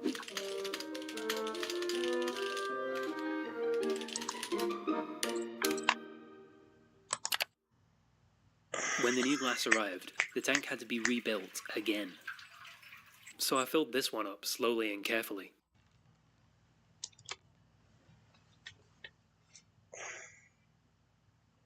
I'm ready to fire. I don't care. I do. This time, everything was ready to grow into something that supports life. But I'm the going plants to were far from tackle that. I'm established, going to tackle it. so I was confused to see evidence of another life form. There were these strange patterns like crop circles in the sand. but I watched for a while until I eventually saw something moving. I do that.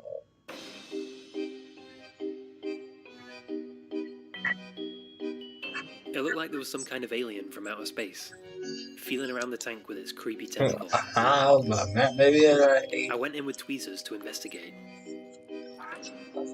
that's but they'd just zip under the surface in an instant. Obviously, some earthworms had found their way into the garden soil. Before I put it in the aquarium, of course. I tried my best to rescue them from drowning, but they didn't seem to want to be bothered. With patience and perseverance, I did manage to save a few. But they're very peculiar creatures, and I have no idea how many are in there. Because whenever I took one out, there always seemed to be another in its place.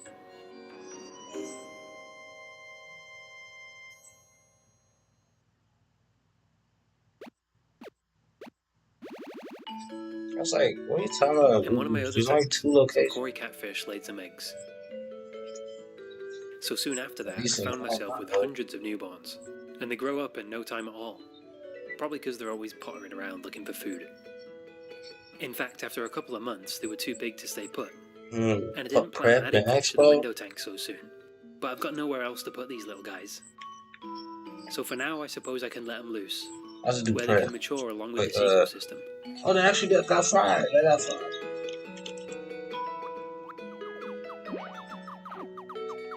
They spend most of their time with their heads in the sand, grazing together as a social little colony. If I add even a tiny bit of food, word gets around quickly. So it doesn't take long for every last scrap to be devoured.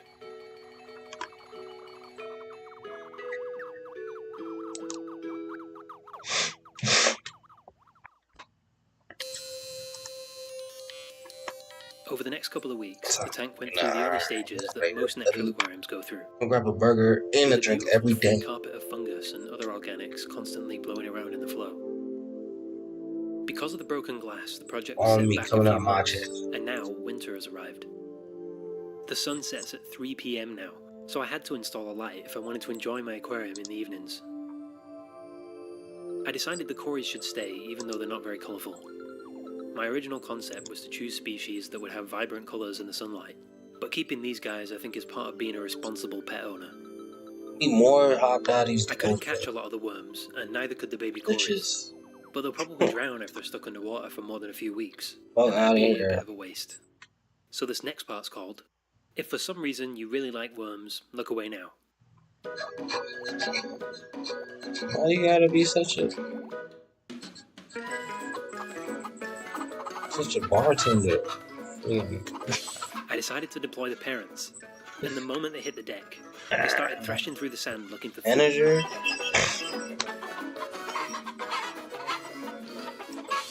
They'd use their barbells to sense what's underground, and then Yeah, they'd just yep. viciously dive down for a meal. I'll be a manager who opens a different one up in Golden. It only took them about an hour to slurp up every last worm. They were also causing trouble by occasionally breaching for air at the surface. I have no choice. The splashes would leave marks on the window and then run down the back where it can't dry them off. That's how I have no choice. So it was time to build a lid. I found someone online who was taking apart an old greenhouse, picked up some glass for free from them, then cleaned it off and cut it to size. All I need is some plastic runners, and the pieces will sit neatly on the rim of the tank. Which is important because if they weren't a good fit, after a while there wouldn't be much water left. The same day the parents went in, I caught them being romantic. I think they were so happy to be reunited with their kids, they decided to make a load more of them. Mum carried the fertilised eggs around trying to find the best possible spot, which she's very good at. Her pelvic fins make a little cradle so she can take them in little batches to somewhere that's safe and full of oxygen. So it was no surprise at all that she left them on the wave maker, where the flow could keep them fresh. Don't have Though I permission didn't access. expect her to leave quite so many in a tank that's already overcrowded. All this commotion even uprooted my carpet implants. But if the fish want to redecorate, then I'm not going to stop them.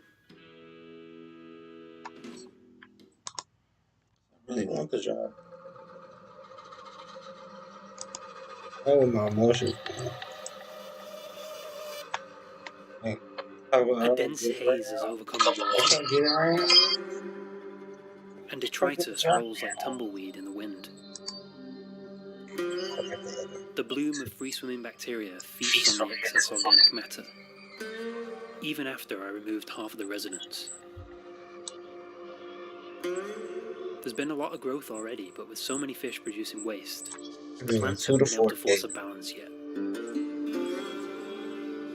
Through the fog you can see that they're trying, but I added tons of floating plants to give them a I've hand with already soaking up the nutrients. stop applying. Rabbit snails will help keep the algae to a minimum before it starts to cover every surface. Because I can already see there's a 2 to subtle 4 every green day. tinge to the water, and I don't want to get it out of control.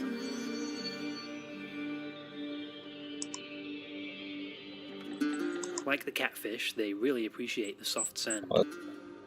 But in What's the other contrast, they hot dog? remain slow and steady, while they trawl up and I down just for want to food. work there, bro. Like, I'm down.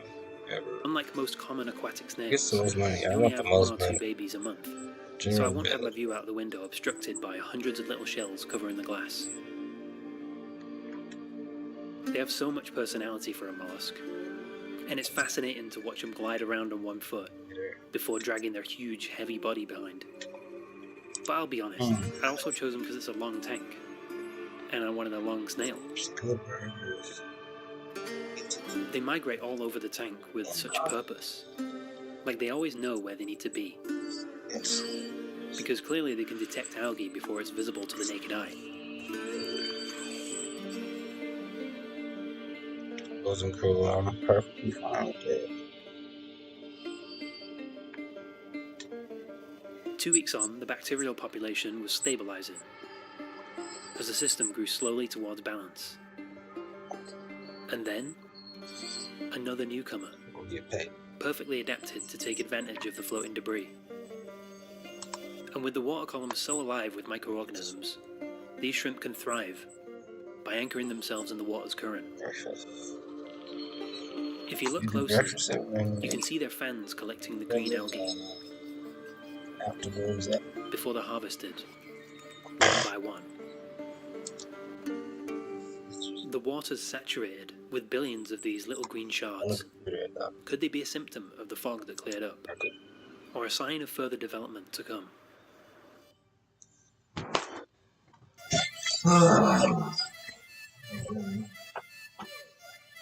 The algae got worse. It was even more difficult now to see into the tank, after an almost radioactive-looking glow had taken hold. The bloom of bacteria was replaced by green water, because with unlimited sunlight, the free-floating phytoplankton could run rampant. Bits of leftover food were also constantly being kicked up, which definitely wasn't helping. I needed to switch the fish food I was using to reduce the excess nutrients, starting with some live Daphnia that I'd been culturing for just such an occasion. Some of them are already carrying eggs, and they reproduce quite quickly anyway, so I do wonder if they'll continue to thrive by filter feeding the green water. According to my water tests, waste produced directly by the animals is still at negligible levels, but I planted a lot more plants to make sure it stays that way.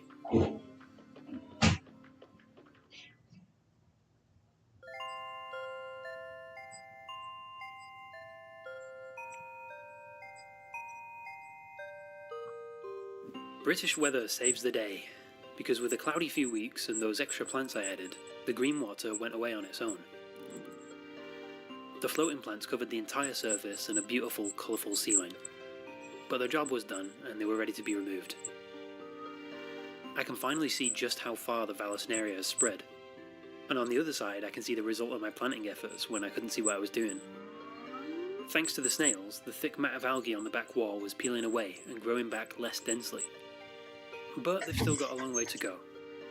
And then there's the matter of the hydrocoal.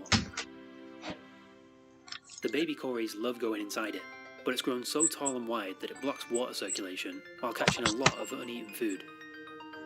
Basically, it's become a big, ugly mop, so I'm just completely removing it, and you can see exactly how much waste it was holding onto.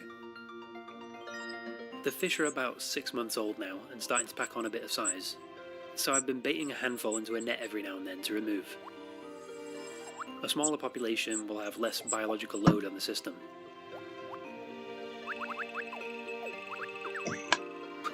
With so many leaves covered in algae sludge, I'm going to manually clean off some of them to help the plants grow.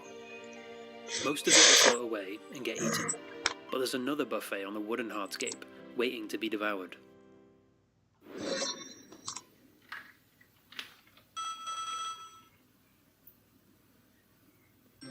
The rich, fluffy algae and biofilms are perfect for the otocinclus, so they're the latest addition to the food web. They look so happy while they sit and stare, or while they zoom around on a carpet of food. A little gang of cute and friendly catfish are now roaming the tank together, latching onto surfaces with their spiky little sucker mouths. Only when they stop to take a break from nibbling can you get a good look at their anatomy. They make fish. The branches of driftwood were the first priority to clean, snuffling around them with their little mustaches. Okay. But sometimes they'd enjoy the pure and juicy algae tablets that I use to feed the snails. They can clean plant leaves that the snails can't, because they're so lightweight, meaning they'll never really run out of food. But that's not the only place the snails can't reach. You have to love a janitor that cleans your other janitors. Simple logs.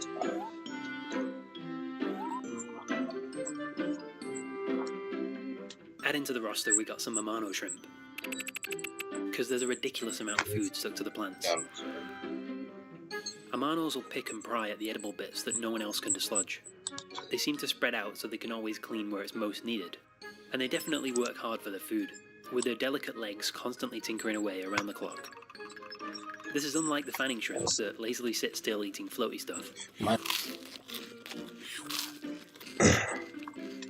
In a tank with so much algae diversity, each creature can have its own niche, which keeps them fed and it keeps the tank tidy. But nobody You never will eat this hair reinvested in algae. the restaurant. That's not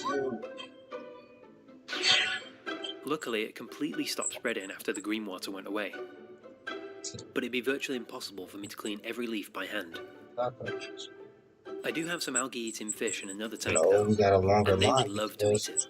Uncle This is where the Lindbergh. sponsor of this video, NordVPN, will help. Nord lets you browse the web as if you're in another part of the world, so you can access region-specific content like foreign Netflix and Disney+, or even get yourself better deals on things like flights and other online purchases. This algae has obviously been watching me and has figured out how to use Nord to browse algae in another tank. With one click, she can explore this whole buffet of algae that's just not available back home. Nord has all kinds of tools that you can toggle on and off to keep your browsing experience safe and private.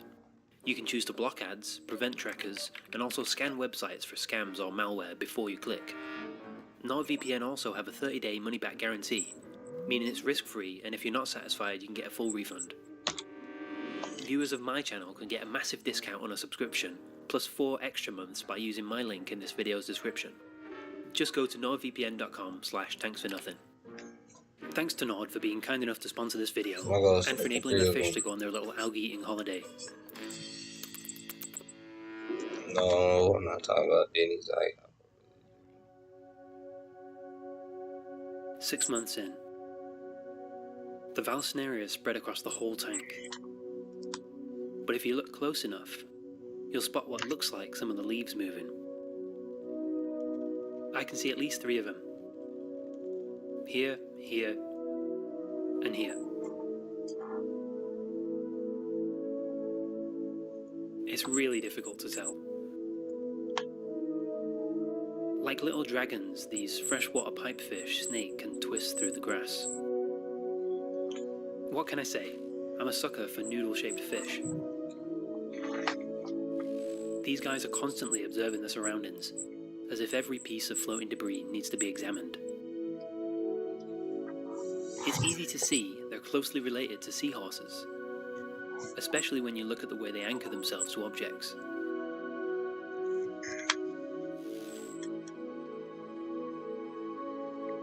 I find the most fascinating thing in any planted tank is usually the thing that's hiding in plain sight. Most of the time that's the microfauna, But in this case, it's the fish that are eating the microfauna. Because they blend in so well and they're so unusual. They're very difficult to spot, but I added them because I like the idea of people finding something unexpected when they take the time to look more carefully. Also, like the snails, they're long. This guy's very particular, because if you look closely you can see him scrutinize every morsel of food that wriggles in the sunlight. He'll always go for the most lively looking one. Now where we go? If it's not exactly right, he's happy just to let him float on by. But I need to add this Artemia to the tank regularly, to make sure it's always available if they want a snack. 3 each. The bamboo shrimp will certainly benefit from the extra protein too, though I wonder if they can even consciously tell the difference when they've caught some.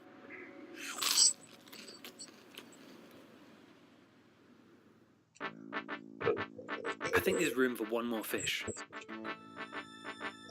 Well, I mean one more species of fish.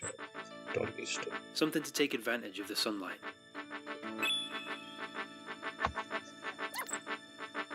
Coming from an empty tank at the shop, they were so confused and nervous at first. You could see right through their transparent bodies because their colours were so faded. Still, they curiously explored their environment. Awesome. A shot of live food straight to the wave maker will cheer up any fish. There's a good chance these have never even seen moving prey before. Now, after 5 minutes in the sun, they live up to their name, by glowing like embers from a fire. The bamboo shrimp had also found their permanent home in front of the source of the flow. It always looks like they're worshipping a god, because it provides them with all their food.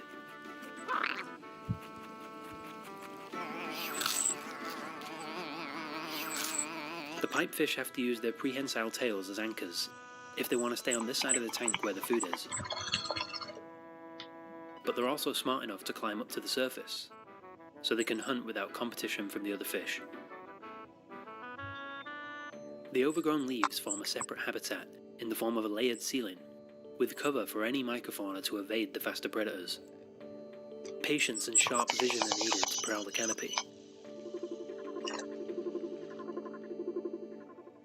Since the scape is so homogeneous now, it's a good time for the first bit of trimming to bring back some shape. A little haircut in the middle should provide some open swimming space, and it reveals just how crazy the grass has gotten.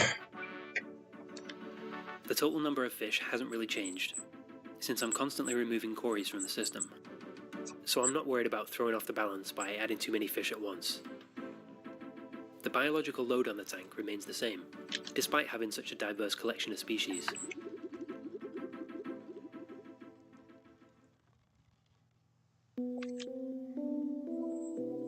With zero maintenance, the tank now stands on its own.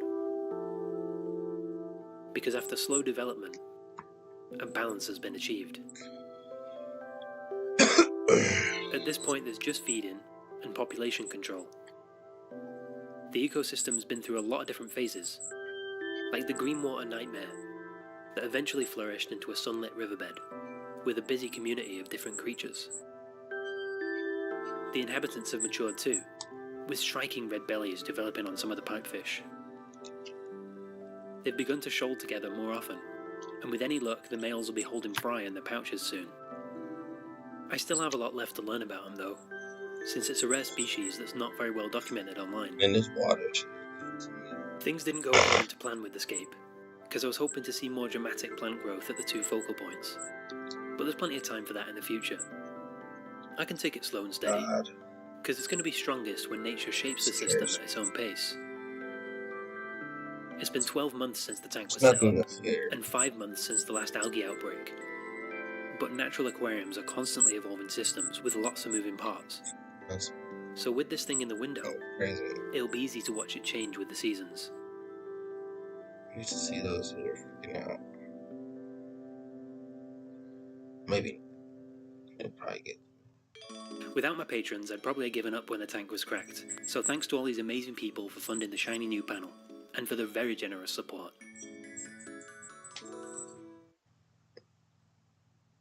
I have to do it. You need more detailed instructions. In this video, I'll be making a Need to know giant what is multi-species messed up. ecosystem that's not only home to fish and shrimp, but also a Oh, group of happy. deadly predators known as vampire crabs. I'll be following the paludarium from day 1 all the way to day 150, and believe me, it completely transforms. Let's waste no time and get straight into the build. It's going to be a good one. I'll be building the paludarium inside this 160-litre aquarium.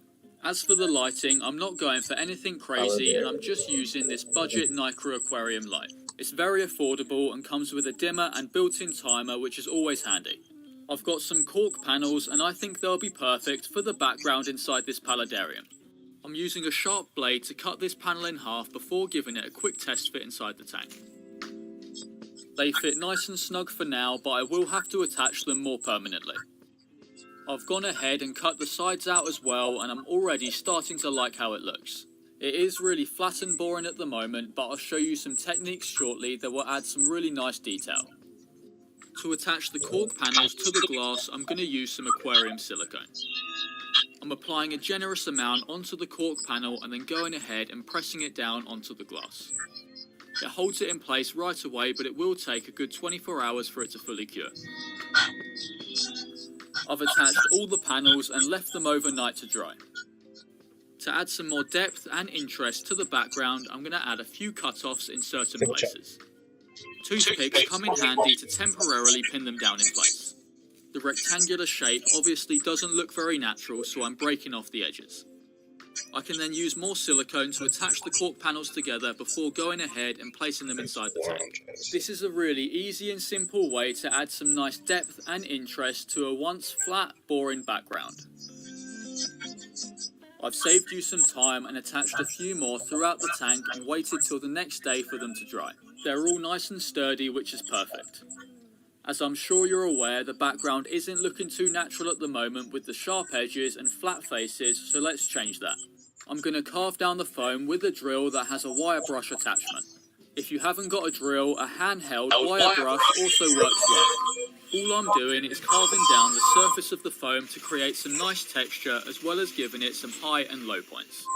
You can be as creative as you want on how you carve down the cork panels, but I'm not going to spend too much time on it as the majority will be covered in moss and plants anyway. After about half an hour of carving, here's the result. It's certainly nothing crazy, but I like how it looks and I think it will serve as a great background for this ecosystem.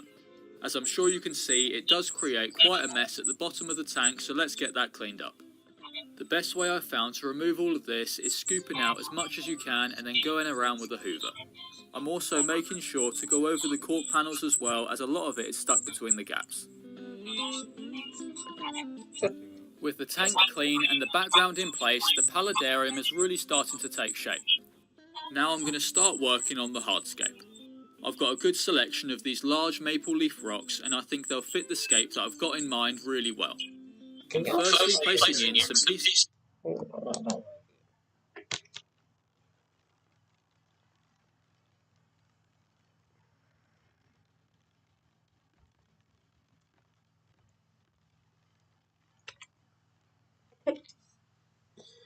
Let's start.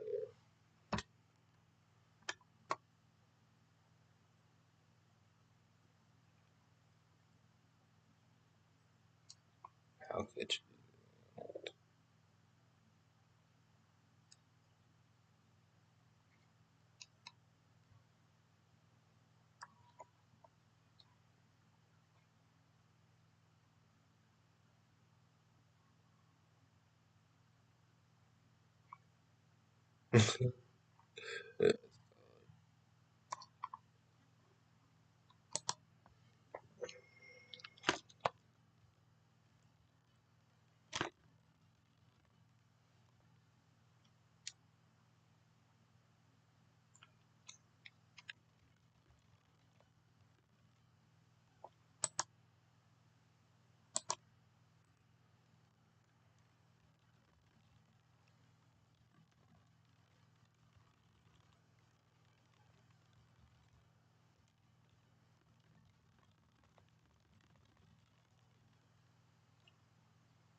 They don't eat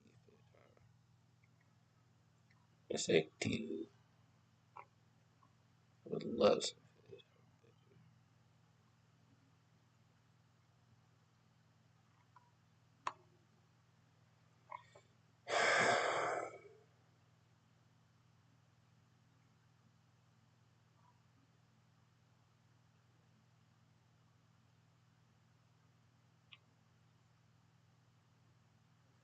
I guess they couldn't really be.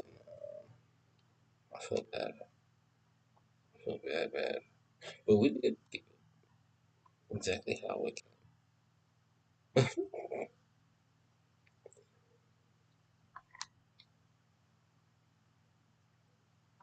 Come on.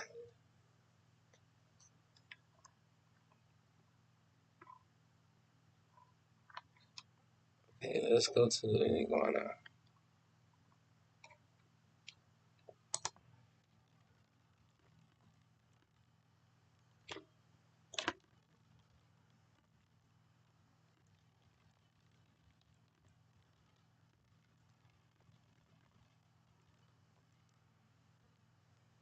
Is that too far? It's normal. Like, Jesus.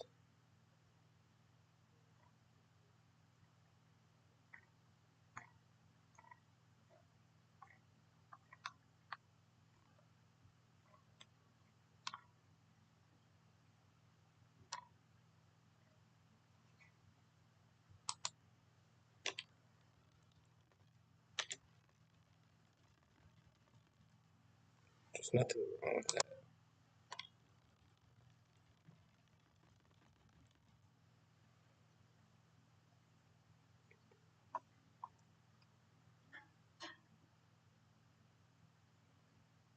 Give me a whole bunch of them.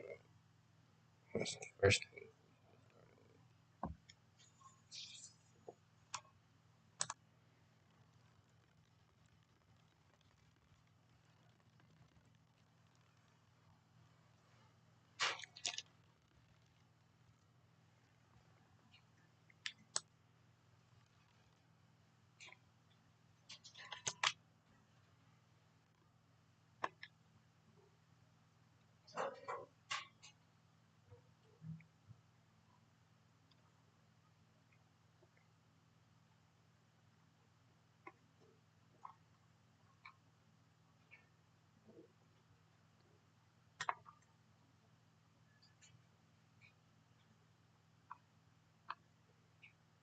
Yeah.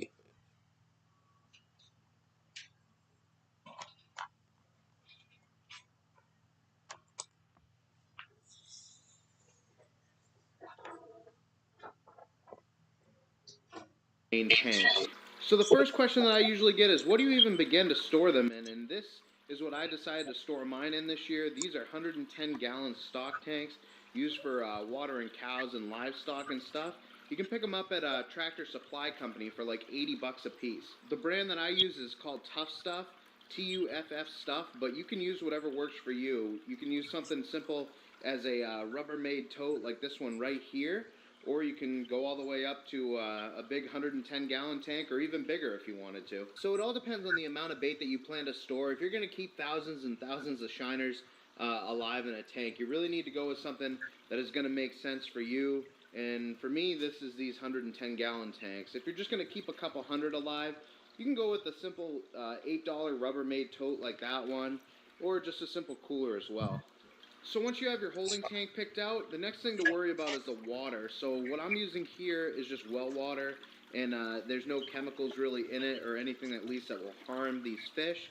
So I literally just pour the water into the tanks, fill them up, and then throw the fish in immediately after pretty much. You really don't have to wait if you're using well water. If you're using city water and it has chlorine and stuff in it, it changes the aspect a little bit, and you have to wait, I think it's about 24 hours to throw them in. But that's up to you. You just don't want to kill a whole bunch of bait, especially if you're paying a lot for them. Okay, now that we've got the water figured out, the next thing to talk about is aeration. And there's a lot of ways that you can aerate the water. They sell a lot of different bubblers. But I want to go over which bubblers I have in here and which ones seem to work best for me. There's some that I like, and there's some that I don't like. Okay, guys, so now we're going to talk about aeration. I got some of the aerators in here just to discuss which one's my favorite and which ones will work just fine. So we're going to start off by looking at this little yellow one. This is the one that comes with like the Mr. Bubbles little bait bucket aerator, and it does work fine. There's a whole bunch of bubbles, and they're small bubbles, but for this style of setup, you definitely want something that has a little more power to it and a little more space on it. So this is the next one, and this is just a cheap Walmart one that you can get in the fish aisle at Walmart, and this actually works pretty good. I'm not going to say that it's a bad one, but we can also do better than this in my opinion. And now this one is the best aerator in my opinion. So one of the things with aeration is you want a whole ton of bubbles, and you want the bubbles to be as small as possible to get the most surface area of the aeration into the water as possible. That's at least as I understand it. I'm not like an aquarium guy, but that's what I found works for me, and I find it to be true. So this is the best one that I found because the entire thing is utilized space. It's not got a plastic bar on it like the other one. And when you put it in, I don't have enough tubing on this right now, but it almost always lands perfectly horizontal, which evenly distributes the bubbles throughout the water. And the other thing is that there's small bubbles, and there's a whole bunch of them. So for the price, this is the best aerator, in my opinion, especially if you're trying to do big tanks with a lot of fish in them. They need a lot of aeration, so go with this one. You can get it from PetSmart. I would not recommend this aerator right here. This is like $10 at PetSmart. It's the same material as the one that I like the most, but every time you throw it in, it never lands as it's supposed to, and it ends up just throwing one or two big bubbles up most of the time, and it really does a poor job, especially for the money. And on the topic of aeration, guys, it doesn't really matter exactly what type of aerator you use. You use whatever you want to use and whatever works for you, but there's definitely a point where you can have too little aeration. The shiners will start to get sluggish, and then they'll come up to the surface and do like a circular pattern where they're sipping air over their gills from the surface of the water, because the oxygen in the water is so depleted. Okay, guys, this is what I mean by they start coming up to the surface. They just got scared because I'm here, but they start coming up to the surface and sipping off the top of the water because I pulled the aerators to move them to the big tanks, and as you can see, they're starting to come up slowly, and they'll start doing like a circular pattern and sipping off the top of the water. And last but not least is the filters. Those are those buckets with the tubing going into them right there. As you can see, I have it set up currently on two 2x4s just to keep it out of the water a little bit. I was thinking about maybe running a round rod through them as well. But the filter is very important if you're going to hold any large quantity of bait, because they will cloudy up this water really fast, and you don't want to have to be doing a 110-gallon water change every, once or twice a week if you don't have to. And these filters do a great job of cleaning up the cloudiness of the water. As you can see, there's a little bit of stuff down there, but that's just because I didn't set up the filter immediately. But the water is, as you can see, crystal clear, and they've been in there for about a week now. So in order to show you guys just what the setup of the filter is, I have this set up right here. So I started at the bottom with a 325 gallon per hour Tetra pond pump. And then from there, it's just a half-inch Tygon tubing up to... Making nuggets.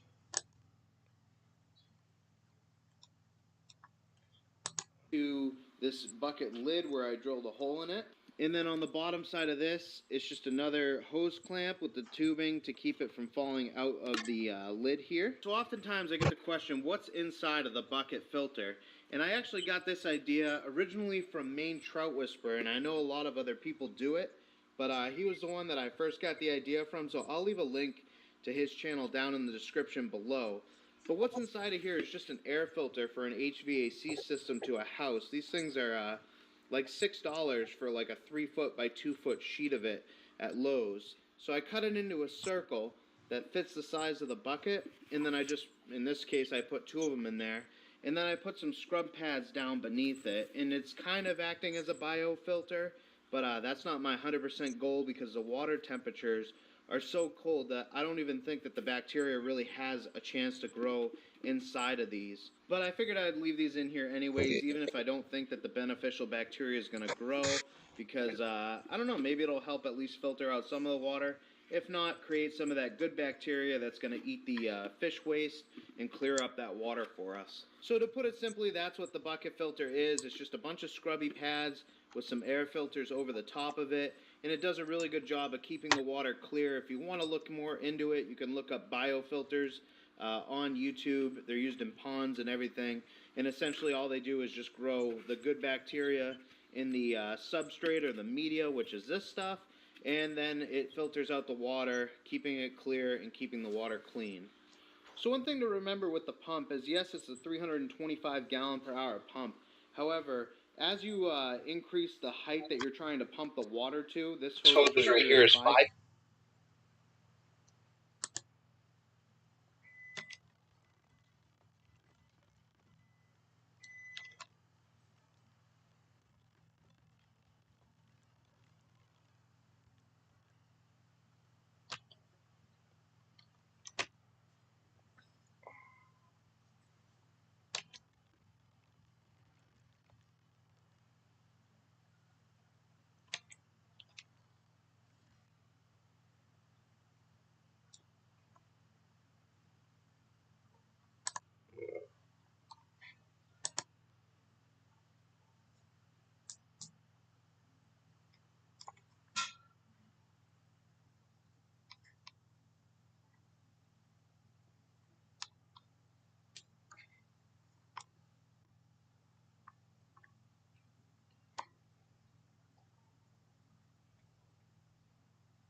Oh.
Ooh.